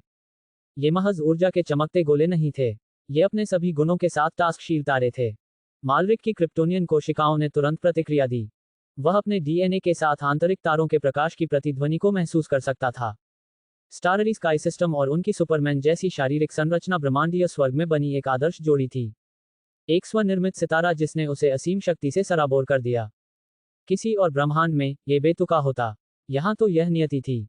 इसकी सीमाओं का परीक्षण करने के लिए उसने खुद को बाहरी सूर्य से बचा लिया और केवल अपने शरीर के अंदर स्थित तारे के प्रकाश पर ध्यान केंद्रित किया। उन्होंने जल्द ही इसकी खूबियों और कमियों का पता लगा लिया। ये परिवेशीय ऊर्जा के अवशोषण को तेज कर सकता है और रिकवरी को बढ़ावा दे सकता है, लेकिन ये चोटों को तुरंत ठीक नहीं कर सकता या खोई हुई ऊर्जा की बड़ी मात्रा की भरपाई नहीं कर सकता। साथ ही, चूंकि यह पीला सूर्य नहीं था, बल्कि एक कृत्रिम खगोलीय पिंड था, इसलिए उसके क्रिप्टोनियन गुणों पर इसका प्रभाव सीमित था। तो फिर मुफ्त में कुछ नहीं मिलेगा, मालरिक ने बुदबुदाते हुए कहा।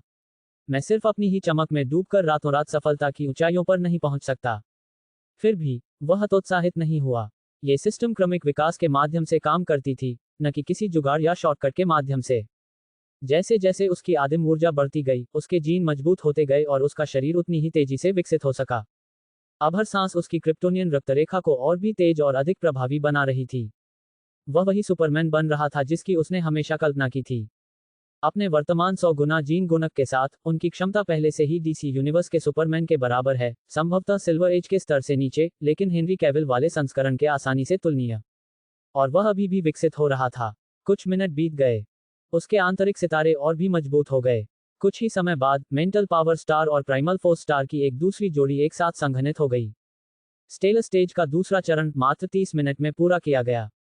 उसकी टेलीकाइनेटिक शक्ति और शारीरिक ताकत अब 400 मिलियन टन से अधिक हो गई थी। जैसे जैसे उसकी आना पे छोटे ऊ की मात्रा ब्लडलाइन का मूल ऊर्जा परिपक्व होती गई, वैसे वैसे उसके जीन खुद को बेहतर बनाने में तेजी से जुटते गए। इस रफ्तार से तो वह हर 30 मिनट में एक चरण आगे बढ़ जाएगा, सिर्फ सूर्य के पास तैरते रहने से। बिल्कुल पागल, उसने फुसफुसाते हुए कहा। मूल नाभिक में और गहराई से क्वेस्ट्स बीन करते हुए, उसने किसी और चीज से जुड़ती हुई एक अजीब सी लहर महसूस की। उस हलचल का अनुसरण करते हुए, उसकी चेतना एक नए स्थान में प्रवेश कर गई, उसकी आंतरिक दुनिया में।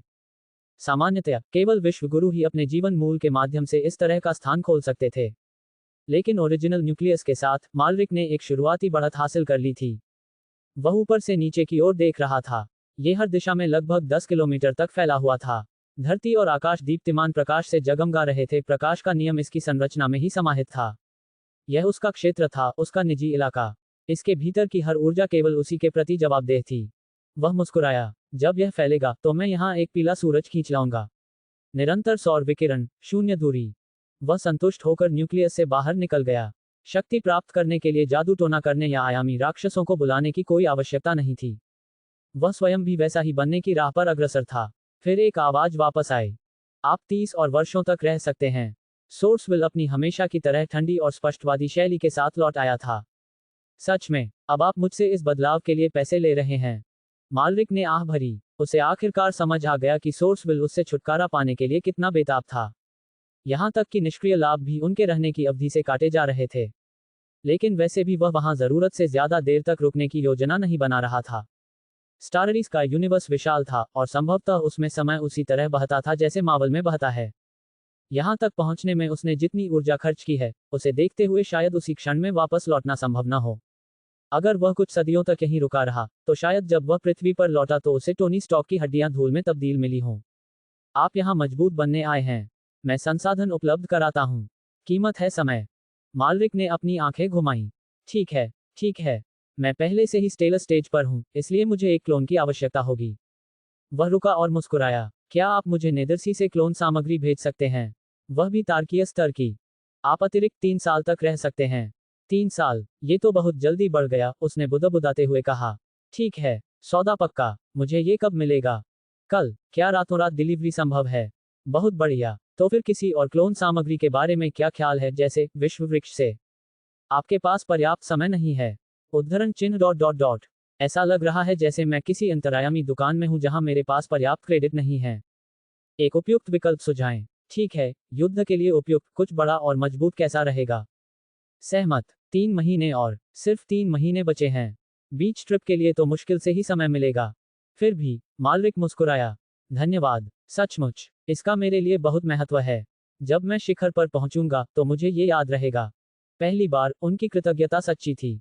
उसका इरादा मूल वसीयत के साथ कोई छेड़छाड़ करने या सम्मान के किसी खोखले ऋण की शपथ लेने का नहीं था। उसने जो कहा, उसका सीधा मतलब वही था। वह आंखें बंद करके एक बार फिर हवा में लेट गया। उन्हें कल सामग्री मिल जाएगी। फिर पृथ्वी पर लौटने का समय होगा, ये पता लगाने के लिए कि वह किस समय में पहुंचा है, और ज्ञान, शक्ति और शायद कुछ और प्राप्त करने के लिए। योजक चिन्ह योजक चिन्ह योजक चिन्ह। मूल ब्रह्मांड की गहराई में, सामान्य बुद्धि की पहुंच से बहुत दूर, 160 मिलियन प्रकाश वर्ष से अधिक क्षेत्र में फैला एक गुप्त क्षेत्र स्थित था। इसके केंद्र में 12 प्रकाश वर्ष चौड़ा एक अथाह सागर मंथन कर रहा था, जिसकी सतह निरंतर बदलते रंगों से लहरदार थी। अलौकिक धुंध एक निरंतर नृत्य में उठती थी, मानो ब्रह्मांड की प्रत्येक सांस के साथ वास्तविकताएं जन्म ले रही हों और समाप्त हो रही हों। इस अकल्पनीय समुद्र के ऊपर एक आकृति तैर रही थी, वस्त्र धारण किए हुए, रहस्यमय और एक भयावह चैप्टाम बिखेरती हुई। वह नाइन नेदर था, ब्रह्मांडीय दिव्य पंथ का एक ईश्वर स्वामी और अस्तित्व में सबसे शक्तिशाली प्राणियों में से एक। उसकी निष्ठा स्वयं स्रोत इच्छा के प्रति थी। नीचे का सागर कोई साधारण सागर नहीं था, वह उसका वास्तविक शरीर था। ये तथाकथित रक्त सागर एक अद्वितीय जीव था, जिसे स्वयं ब्रह्मांड ने जन्म दिया था। उसके ब्लड लाइन जब कहे जाने वाले असंख्य जीव मात्र रक्त सागर से संबंधित अन्य प्राणी थे जो उसके सार को साझा करते थे। नाइन नेदर की आंखें खुल गईं। उनके भीतर अनंत ब्रह्मांडीय नियम उमड़ रहे थे। तुम्हें तार्कीय स्तर का रक्त सागर का समुद्री जल चाहिए, उसने बुदबुदाते हुए कहा। लेकिन मेरे सभी ब्लड लाइन जब कम से कम विश्व स्वामी स्तर के हैं। मैंने जो सबसे कमजोर समुद्री जल संग्रहित किया है, वह ब्रह्मांडीय स्तर का है। फिर भी, उसने बात मान ली। उसने हाथ बढ़ाया। शून्य से, समुद्र के पानी की एक बूंद का निर्माण हुआ, सैकड़ों मीटर आकार की, जो गहरे लाल रंग की चमक से जगमगा रही थी। इसे कहाँ भेजना है? अंधेरे ब्रह्मांड में। समझ गया। एक लहर के साथ, अंतरिक्ष विकृत हो गया। एक दरार खुल गई, जिससे अंधकार में ब्रह्मांड का प्रवेश द्वार खुल गया। एक बूंद उस दरार में विलीन हो गई, मानो किसी देवता की इच्छा से प्रेरित होकर। फिर, नाइन नेदर रुक गया। कोई नया आदेश नहीं आया। उसने एक बार फिर अपनी आंखें बंद कर लीं और खामोशी में डूब गया। अगर उन्हें पता होता कि सोर्सविल ने व्यक्तिगत रूप से अपने पूर्व पात्र से संपर्क किया था केवल सही सामग्री पहुंचाने के लिए, तो शायद वे सचमुच भावुक हो जाते। ब्रह्मांड के बहुत दूर, 12 मीटर का एक काला अंडा गहरे अंतरिक्ष में अकेला तैर रहा था। शून्य में एक हल्की सी स्पंदन ने उसे उसी मार्ग की ओर धकेल दिया। योजक चिन्ह योजक चिन्ह योजक चिन्ह। एक दिन बाद, सौरमंडल में एक दरार अचानक, चुपचाप और बिना किसी चेतावनी के खुल गई। उसमें से दो विशाल वस्तुएं निकलीं, जो घनी ब्रह्मांडीय ऊर्जा से ढकी हुई थीं। फिर, वह दृश्य ऐसे गायब हो गया, मानो वह कभी अस्तित्व में ही न रहा हो। इस सिस्टम में किसी ने भी इस बात पर ध्यान नहीं दिया, सिवाय एक व्यक्ति के। मालरिक ध्यान से जागा, उसकी इंद्रियां ब्रह्मांडीय जागरूकता से जागृत थीं।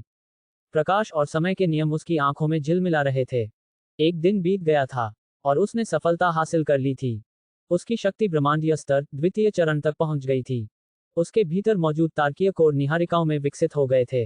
इससे भी महत्वपूर्ण बात यह है कि प्रकाश के नियम के बारे में उनकी समझ और गहरी हो गई थी, अब वे 7 गुना प्रकाश क्षेत्र को नियंत्रित करते थे। यह उसने पढ़ाई से नहीं सीखा था।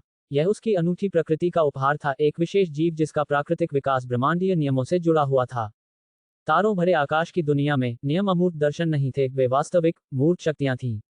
उस क्षेत्र में महारत हासिल करने का अर्थ था अपने सार को उन शक्तियों के साथ एकीकृत करना। अधिकांश लोगों को इसकी बुनियादी समझ हासिल करने के लिए वर्षों के ट्रेनिंग की आवश्यकता होती थी। लेकिन मेलरिक की आत्मीयता इतनी अधिक थी कि उसकी अपनी ऊर्जा के मात्र उतार चढ़ाव ने उसे डोमेन चरण को पार करने और सीधे नियम को छूने की अनुमति दी। अब वह केवल अपनी सहज प्रवृत्ति के बल पर कानूनों को समझने और उन्हें आकार देने में सक्षम था। शारीरिक रूप से, उनकी ताकत 400 अरब टन तक पहुंच गई थी। एक ही मुक्के में माउंट ताई के बराबर और उससे भी अधिक भार था। लेकिन असली सुपरमैन की तुलना में ये तो बच्चों का खेल ही था। क्लार्क कैंट जैसे वयस्क क्रिप्टोनियनों को पूरे ग्रहों को स्थानांतरित करते हुए दिखाया गया था, उदाहरण के लिए स्मॉलविले में अपोकोलिप्स। इस दुनिया में मालविक की शक्ति पहले से ही उसे अमर क्लास के अभिजात वर्ग में वर्गीकृत करने के लिए पर्याप्त थी, उस तरह के लोग जो हजारों तारामंडलों में केवल एक बार ही प्रकट हो सकते हैं। अपनी बढ़ती हुई शारीरिक बनावट से संतुष्ट होकर उसने अपनी आंखें खोलीं। धूप में एक दिन बिताने से अप्रत्याशित लाभ हुआ था। वह मुड़ा और अपने पीछे के स्थान का जायजा लेने लगा। स्थानिक गड़बड़ी की लहरें अनदेखी नहीं रह गई थीं। सोर्सविल द्वारा किए गए सुधारों की बदौलत अब उनकी दृष्टि अरबों किलोमीटर तक फैल सकती थी। वहां शनि के निकट दो वस्तुएं तारकीय प्रकाश में लिपटी हुई अंतरिक्ष में तेजी से आगे बढ़ रही थीं। मालविक मुस्कुराया। वे यहाँ हैं। उसने सहज ही अपना हाथ उठाया और हवा में वृत्त बनाने लगा, जैसे कि वह रहस्यमयी पोर्टल कला का प्रयोग करने का प्रयास कर रहा हो। उसके पास शक्ति थी। अपनी आना पे छोटे ऊ की मात्रा, ब्लड लाइन का आदिम ऊर्जा और अपने आंतरिक जगत की विश्व ऊर्जा के बीच, वह अब केवल अपनी इच्छा शक्ति का उपयोग करके जादू के करतब दिखा सकता था। लेकिन पोर्टल विफल हो गया। प्रकाश की चापें भड़क उठीं और मध्य संरचना में ही ढह गईं। कुछ गड़बड़ थी। यहाँ के स्थानिक नियम तारा में आकाश की दुनिया से भिन्न होने चाहिए, उसने सोचा। लगता है मुझे इसे पुराने तरीके से ही करना पड़ेगा। उसने अपना शरीर घुमाया और अपने टाइम बायोफील्ड को सक्रिय कर दिया। समय त्वरण सक्रिय। प्रकाश नियम अनुनाद सक्रिय। प्रकाश की एक तेज किरण के साथ वह तेजी से आगे बढ़ा। उसका शरीर प्रकाश की स्पीड से भी कम स्पीड से शून्य में विलीन हो गया। योजक चिन्ह, योजक चिन्ह, योजक चिन्ह। 2.5 घंटे बाद शनि की कक्षा के निकट उसने आने वाले पिंडों को रोका। अपनी ऊर्जा का उपयोग करते हुए उन्होंने ब्रह्मांडीय आभा को हटा दिया। उसके सामने दो वस्तुएं प्रकट हुईं। समुद्र के पानी का एक चमकता हुआ गहरे लाल रंग का गोला, जिसका व्यास लगभग 100 मीटर है, और एक 12 मीटर ऊंचा काला अंडा, भयावह और स्थिर। मालविक मुस्कुराया। मेरे क्लोन। उसने वसीयत की डिलीवरी की पुष्टि करने के लिए मूल वसीयत से दोबारा जांच की। एक बार सत्यापन हो जाने के बाद उसने तेजी से कार्रवाई की। रक्त सागर सीधे उसके आंतरिक जगत में समाहित हो गया, जहां उसकी चेतना भी पहुंच गई। उनकी आंतरिक दुनिया तेजी से विकसित हो गई थी। अब ये हर दिशा में 600 किलोमीटर तक फैली हुई थी। मूल कहानी में लुओ फैंग की आंतरिक दुनिया के पैमाने जितना तो नहीं है, लेकिन फिर भी उनके स्तर के किसी व्यक्ति के लिए यह प्रभावशाली है। उसके संसार के केंद्र में लाल रंग का समुद्री जल मंडरा रहा था। मालविक ने इसे वर्ल्ड एनर्जी से घेर लिया और तुरंत ही उसे सूचनाओं का अंबार प्राप्त हुआ। ये ब्रह्मांडीय स्तर का समुद्री जल है, जो मेरे वर्तमान परिवेश के लिए एकदम उपयुक्त है। स्रोत की इच्छाशक्ति सचमुच काम आई।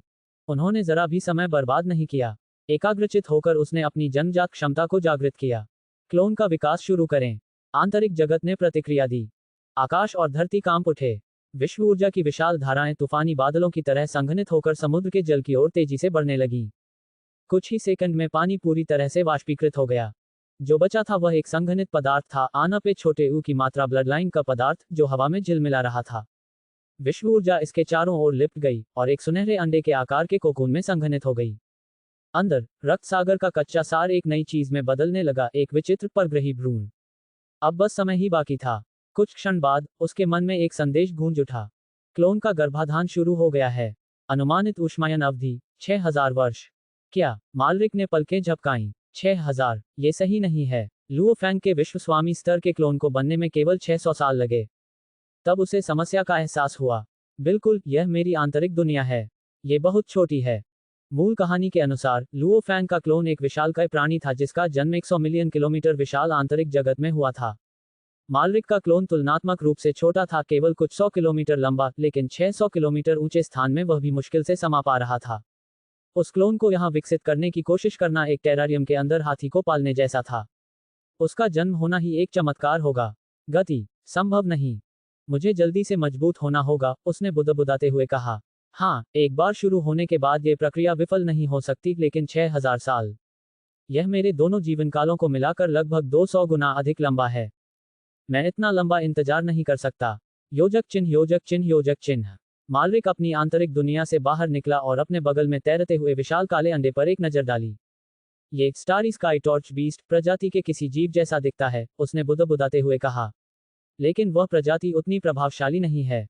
उसे साधारण जीव जंतुओं में कोई दिलचस्पी नहीं थी। वह तो अद्वितीय, शक्तिशाली प्राणी चाहता था।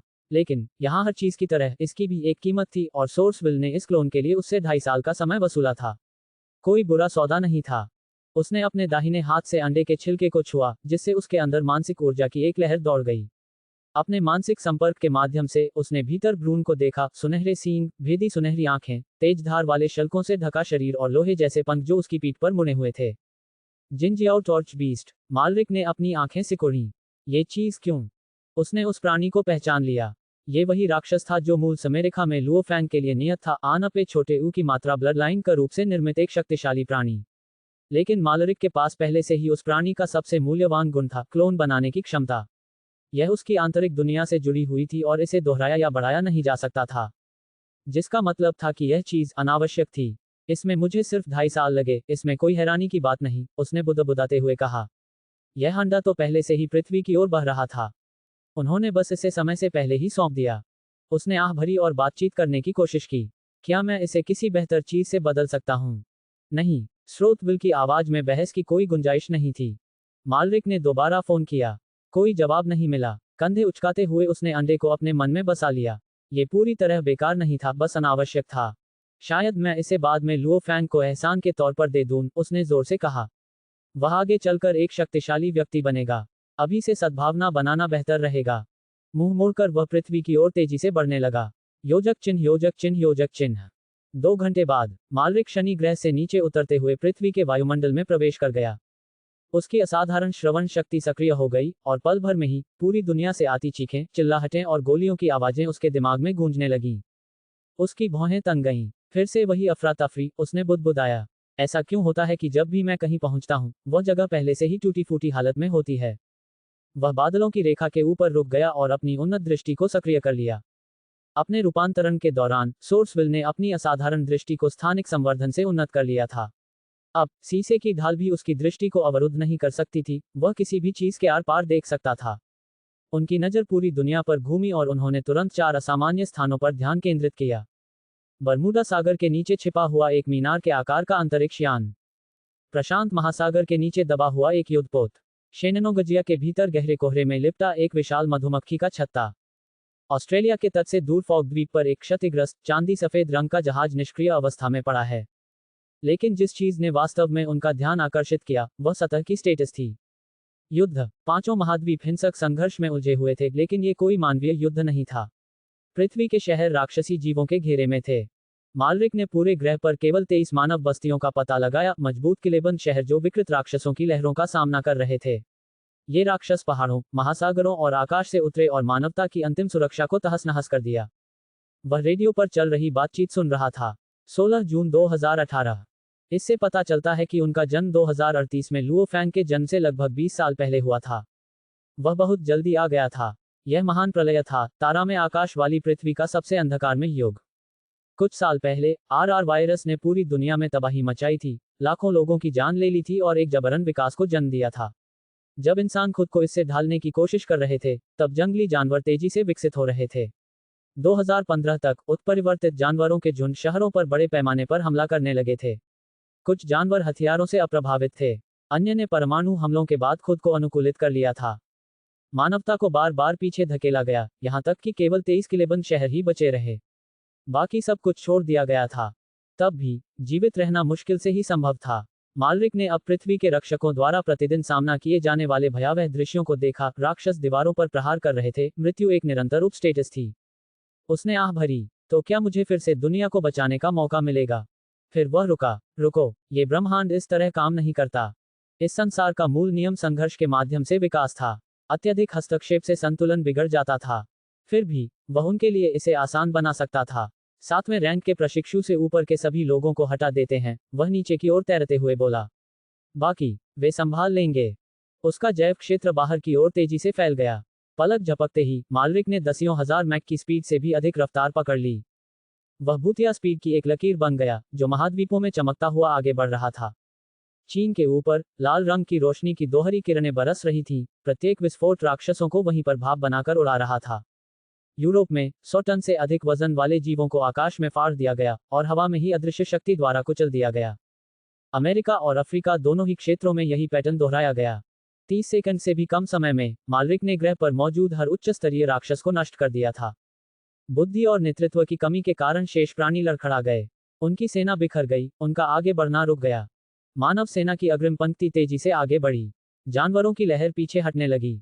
मालरिक संतुष्ट होकर यांगिजी नदी के पास धीमी स्पीड से चलने लगा। कुछ क्षण पहले उसने एक व्यक्ति को एक विशालकाय बाघ जैसे दिखने वाले अजगर से लड़ते हुए देखा था। उस योद्धा की ताकत 20 टन से भी अधिक थी और वह 100,000 से अधिक नागरिकों की पीछे हटती भीड़ की रक्षा के लिए अपनी जान जोखिम में डाल रहा था। मालरिक ने बीच में आकर आखिरी क्षण में उसकी जान बचाई।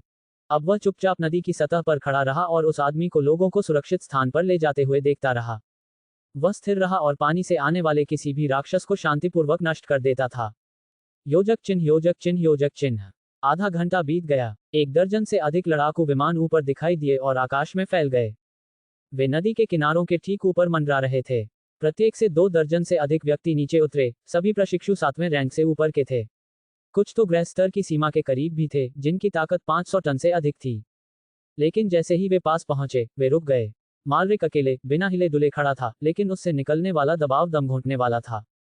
वे बोल नहीं सकते थे। वे आगे नहीं बढ़ सकते थे। ये सामान्य अर्थों वाला भय नहीं था, ये कुछ गहरा था, कुछ आदिम सा। उनके मन और शरीर के लिए वह एक इंसान नहीं था, वह एक देवता थे। उसकी ओर एक नजर डालना भी ऐसा लगता था मानो ढहते हुए आकाश को घूर रहे हों। तारों भरे आकाश की दुनिया में इस तरह का भयानक पे छोटे ऊ की मात्रा ब्लडलाइन का स्तर पर ही समाहित था। निम्न स्तर के जीव सहज रूप से जानते थे कि वे उच्च स्तर के जीव को चुनौती नहीं दे सकते। जब मालरिक ने अपने आप को एक दमनकारी आवरण में ढक लिया और अपनी उपस्टेटस को छिपा लिया, तभी उन्होंने सामूहिक रूप से राहत की सांस ली। बोझ उतर गया। अंत में काले वस्त्र पहने एक भावहीन चेहरे वाला व्यक्ति और चौड़े कंधों वाला एक गंजा व्यक्ति आगे बढ़े। काले कपड़े पहने हुए व्यक्ति ने थोड़ा झुककर अभिवादन किया। सर, आपकी मदद के लिए धन्यवाद। योजक चिन्ह, योजक चिन्ह, योजक चिन्ह। दोनों ने प्राचीन योद्धाओं की सलामी देते हुए अपनी मुट्ठियां आपस में जोड़ लीं। मैं तो बस यहां से गुजर रहा था और सोचा कि मदद कर दूं, मालरिक ने शांत भाव से उनकी ओर मुड़ते हुए कहा। आप लोगों के नाम क्या हैं? मैं होंग हूं। मैं ले शेन हूं। दोनों व्यक्तियों ने कुछ क्षण पहले ही मालरिक से निकलने वाले अत्यधिक दबाव का अनुभव किया था। फिर भी वे दृढ़ता से खड़े रहे, न तो अभिमानी और न ही विनम्र। ये थे पृथ्वी के भावी महापुरुष होंग और ले शेन। वे पुरुष जो अंततः ज्ञात ब्रह्मांड के सबसे शक्तिशाली प्राणियों में गिने जाएंगे। साधारण मनुष्य के रूप में उनकी शारीरिक क्षमता ब्रह्मांड में सबसे कम थी, लेकिन उनकी आध्यात्मिक दृढ़ता असाधारण थी, इतनी गहरी कि सच्चे देवता भी उनकी स्पष्ट बुद्धि के आगे नतमस्तक हो जाते। मालरिक ने न केवल उनकी योग्यता को पहचाना बल्कि उनसे सीखने लायक कुछ देखा भी। बड़े भाई, क्या मैं पूछ सकता हूँ, क्या आप चीनी हैं? ले शेन ने उत्सुकता से मंदारिन में पूछा। उसका चेहरा बच्चों जैसा और उत्सुक था, जैसे कोई भालू ये समझने की कोशिश कर रहा हो कि कोई पक्षी कैसे उड़ सकता है। चीनी? नहीं, मैं कहीं और से हूँ। मालरिक के शब्द एक पल के लिए लड़खड़ा गए। ऐसा लगा जैसे उसकी आवाज बीच वाक्य में ही रुक गई हो। उसी क्षण उसे समझ आ गया। मूल इच्छाशक्ति, वह सार्वभौमिक नियम जो इस जगत में समस्त अस्तित्व को नियंत्रित करता है, ब्रह्मांड सागर के पार से आने वाले किसी भी बाहरी ज्ञान को प्रकट होने की अनुमति नहीं देती। इतना बोलना भी एक तरह की नरमी थी। यदि किसी सच्चे ईश्वर ने ऐसे शब्द बोलने का प्रयास किया होता, तो वे प्रचंड शक्ति से मौन हो जाते। अस्पष्ट व्यवधान ने होंग और ले शेन को स्पष्ट रूप से भ्रमित कर दिया। तुरंत सोच विचार करते हुए मालरिक ने सच्चाई को थोड़ा बहुत तोड़ मरोड़ कर पेश करने का विकल्प चुना। मैं पहाड़ों में बिजली और अन्य सुविधाओं से बिल्कुल अलग थलग रहकर पला बढ़ा। बाहरी दुनिया से मेरा कभी ज्यादा संपर्क नहीं रहा। जब वायरस फैला, तो मेरी एक विशेष प्रतिभा जागृत हुई और मुझे एक प्राचीन विरासत का पता चला। मैंने कुछ वर्षों तक ट्रेनिंग के लिए एकांतवास में रहने का फैसला किया। अब जब मैं वापस आ गया हूं, तो पता चला कि मैं जितना सोचा था उससे कहीं ज्यादा मजबूत हूं। बस रास्ते में कुछ राक्षसों का सामना करना पड़ा। ले शेन की आंखें चमक उठी। बड़े भाई, आप कमाल के हैं। क्या मैं आपका नाम पूछ सकती हूँ? मल्लरिक। भाई मालरिक, ले शेन ने मुस्कुराते हुए कहा। एकांतवास से आपकी वापसी एक चमत्कार है। आपने मानवता को बचा लिया। आमतौर पर शांत रहने वाले होंग ने भी एक दुर्लभ मुस्कान बिखेरी। श्रीमान मल्लरिक, धन्यवाद। क्या आप हमारे साथ शामिल होना चाहेंगे? शायद थोड़ी चाय पीना चाहेंगे? ये क्या कह रहे हो? ले शेन ने होंग को हल्का सा धक्का देते हुए कहा। उसे मिस्टर मालरिक क्यों बुला रहे हो? उसने हमारी जान बचाई है, उसे भाई कहो। होंग ने पलकें झपकाईं, फिर ले शेन के बार बार आंख मारने के इशारे को समझा और अजीब तरह से हंस पड़ी। भाई मालरिक, क्या आप हमारे साथ चाय पर आने की कृपा करेंगे? हालांकि होंग और ले शेन मालरिक से कम 10 साल बड़े दिखते थे, फिर भी वे उससे स्वाभाविक ईमानदारी से बात करते थे। साथ साथ खड़े होकर वे दोनों कार्टून जैसे लग रहे थे, जैसे किसी कॉमिक पैनल से निकले दो बड़े बड़े भाई।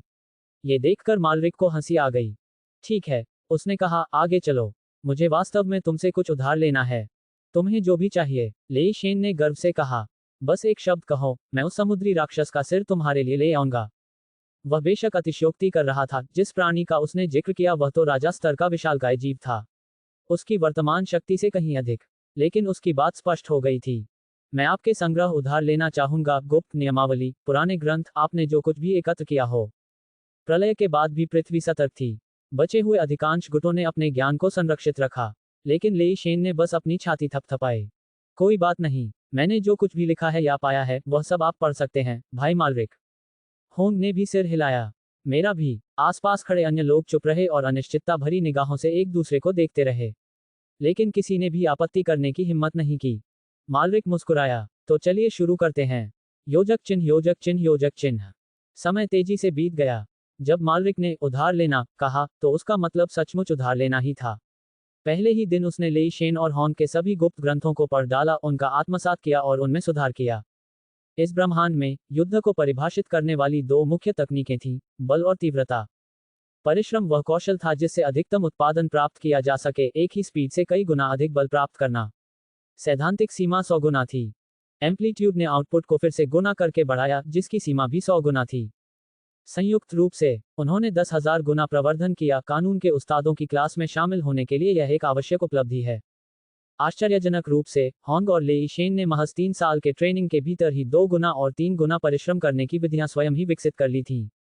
लेई शेन कृपाण का प्रयोग करते थे, होंग भाले का। उन्होंने मालरिक को अपनी मूल नियमावली सौंप दी, जो कठिन परिश्रम से, परीक्षण और त्रुटि के बाद तैयार की गई रचनाएं थीं। उसने उन्हें 1 मिनट में पढ़ लिया। 10 मिनट बाद उन्होंने उनकी तकनीकों को पुनर्गठित करके 15 गुना अधिक परिश्रम के स्तर पर पहुंचा दिया था। उच्च नियमों की उनकी समझ ने उन्हें वह देखने में सक्षम बनाया जो वे नहीं देख सकते थे।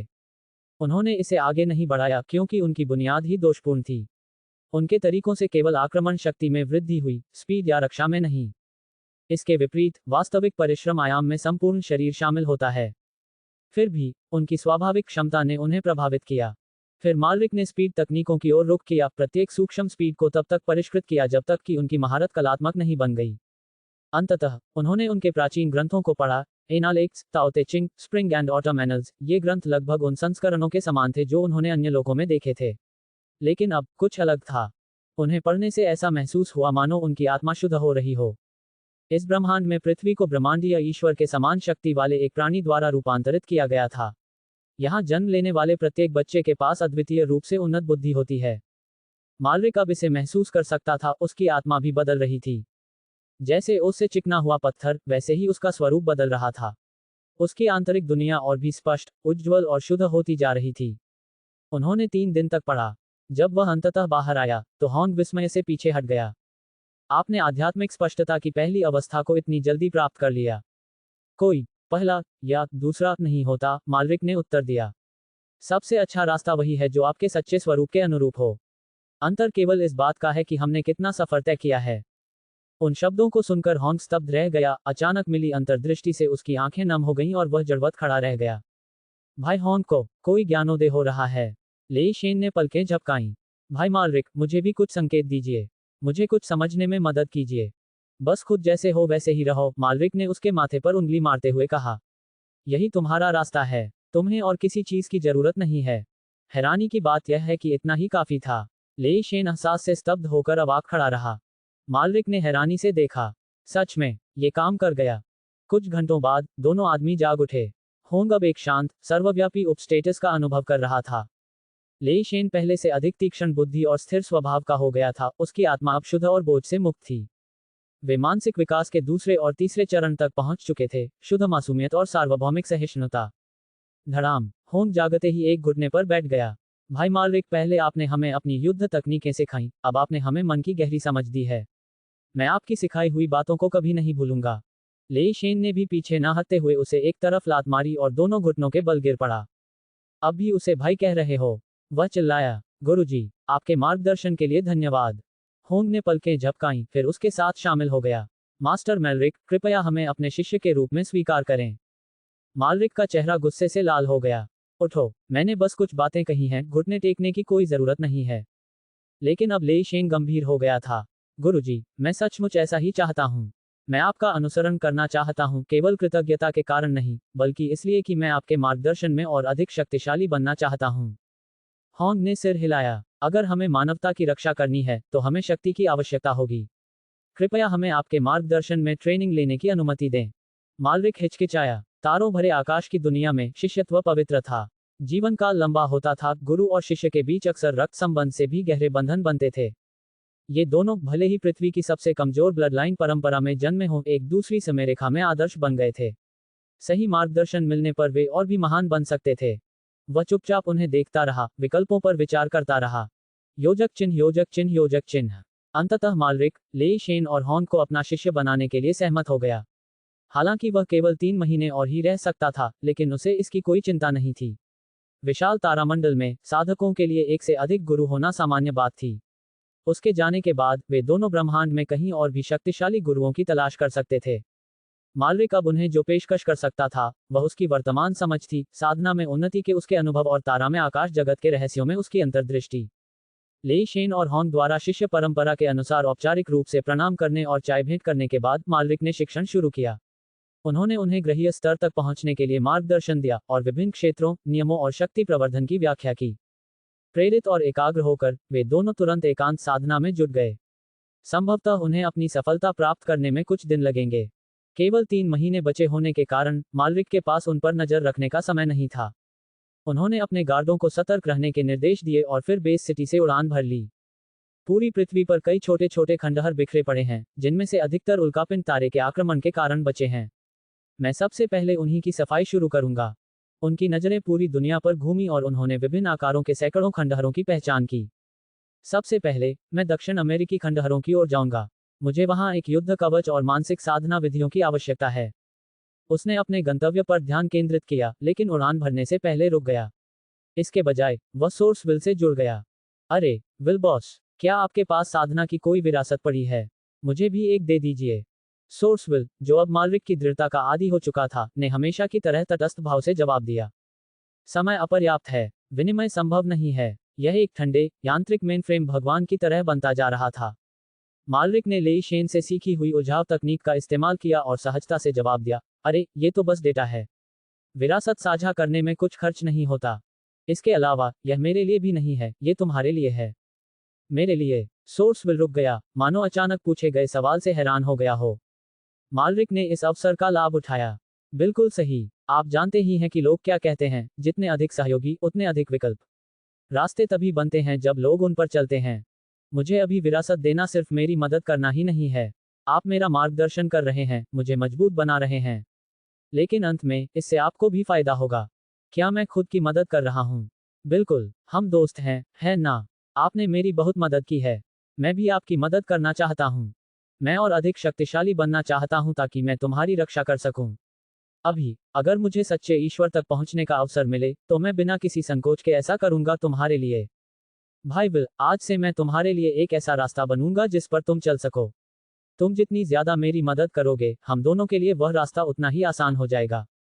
उसे यकीन नहीं था कि सोर्सविल वास्तव में रूपकों को समझता है या नहीं, लेकिन वह पूरी तरह से झुक गया, एक वफादार सेनापति की तरह बोलते हुए जो राजा के प्रति निष्ठा की शपथ ले रहा हो।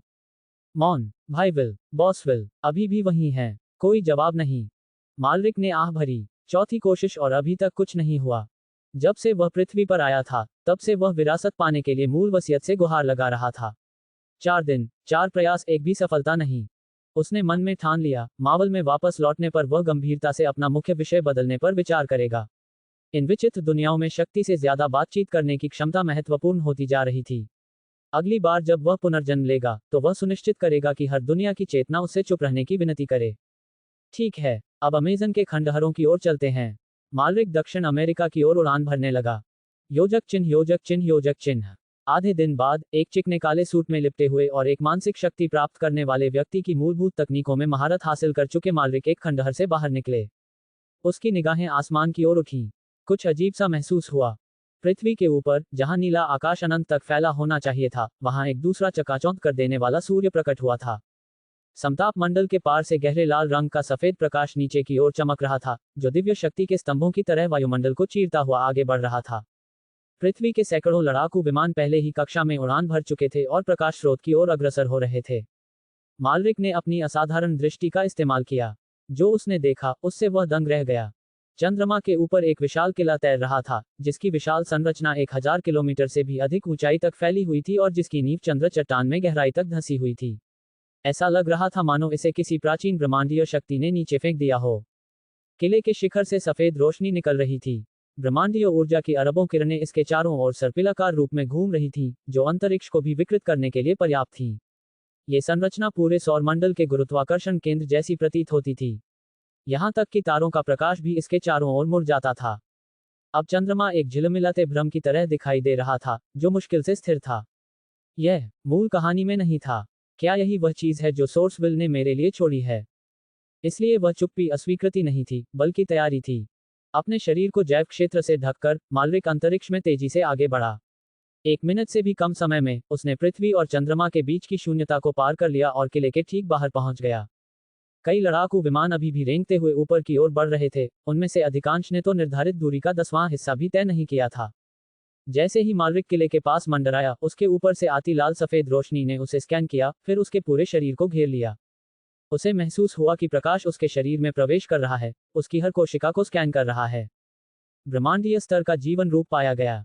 आना पे छोटे ऊ की मात्रा ब्लड लाइन का संवर्धन गुणक 100 गुना। मस्तिष्क क्षेत्र अनलॉक 100%। मूल ब्लड लाइन नुक्रम मूल्यांकन अधिकृत। एक प्राचीन आवाज गूंजी, जो अपार अधिकार से भरी हुई थी। फिर प्रकाश एक चमकते हुए पुल में तब्दील हो गया, जो मालरिक को किले के शिखर की ओर ऊपर की ओर खींच ले गया। उसने विरोध नहीं किया। तेज रोशनी की एक चमक में उसके आसपास सब कुछ बदल गया। अब वह एक विशाल क्षेत्र में खड़ा था जो स्वयं ब्रह्मांड का प्रतिबिंब था। चारों ओर घोर अंधकार था, जिसमें अनगिनत तारे मंद रोशनी बिखेर रहे थे, जो सभी दिशाओं में अनंत तक फैले हुए थे। किले का आंतरिक भाग बाहर से दिखने की तुलना में कहीं अधिक विशाल था। अपनी असाधारण दृष्टि के बावजूद मालरिक इसकी सीमाओं को नहीं देख सका। ये 10 अरब किलोमीटर से भी अधिक क्षेत्र में फैला हुआ था। उसने सावधानीपूर्वक एक कदम आगे बढ़ाया। पल भर में उसके पैरों के नीचे के तारे आपस में जुड़ने लगे, प्रकाश के बिंदुओं के बीच रेखाएं बनने लगीं। तारों का जाल फैलता गया, जिससे एक तारामंडल जैसी ग्रिड बन गई। ये बिग डिपर की उपग्रह छवि की तरह दिखती थी, लेकिन कहीं अधिक उन्नत और कहीं अधिक प्राचीन। एक गुप्त पैटर्न आरेख, मालरिक ने धीरे से कहा। वह आकृति जटिल, सुंदर और बेहद गहरी थी। जैसे ही उसने उस पर गौर किया, उसकी चेतना उसमें समा गई। उसके भीतर समझ का सैलाब उमड़ पड़ा। और यह प्रकाश और समय के साथ जुड़ा हुआ है। उसकी धड़कन तेज हो गई। यह एक उच्च स्तरीय आरेख था, जो तारा में आकाश जगत में मानव जाति के पौराणिक अराजकता शिलालेख के बराबर था। और यह उसके सामने प्रस्तुत था, अध्ययन करने, समझने के लिए स्वतंत्र। सोर्सविल ने न केवल उसकी विनती का जवाब दिया था, बल्कि उसे कुछ अविश्वसनीय भी दिया था।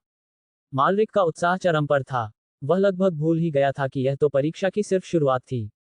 क्या आप सीक्रेट पैटर्न डायग्राम को पहचानते हैं? दिलचस्प। प्राचीन आवाज फिर लौटी, इस बार उसके पीछे से। मालरिक अपनी तंद्रा से बाहर आया। वह धीरे धीरे मुड़ा। अंधेरे में एक विशाल प्लेटिनम सफेद आकृति मंडरा रही थी। एक सींग वाली छिपकली, जो हजारों मीटर ऊंची थी, हर सांस के साथ धुंध का एक झोंका छोड़ रही थी। सांस का हर झोंका सैकड़ों मीटर तक फैल रहा था। ये किसी तारा में आकाश के दानव जैसा दिखता था, नहीं, उससे भी कहीं अधिक विशाल। एक जन्मजात पशु देवता, ब्रह्मांड के मूल विशेष जीवन रूपों में से एक। योजक चिन्ह, योजक चिन्ह, योजक चिन्ह।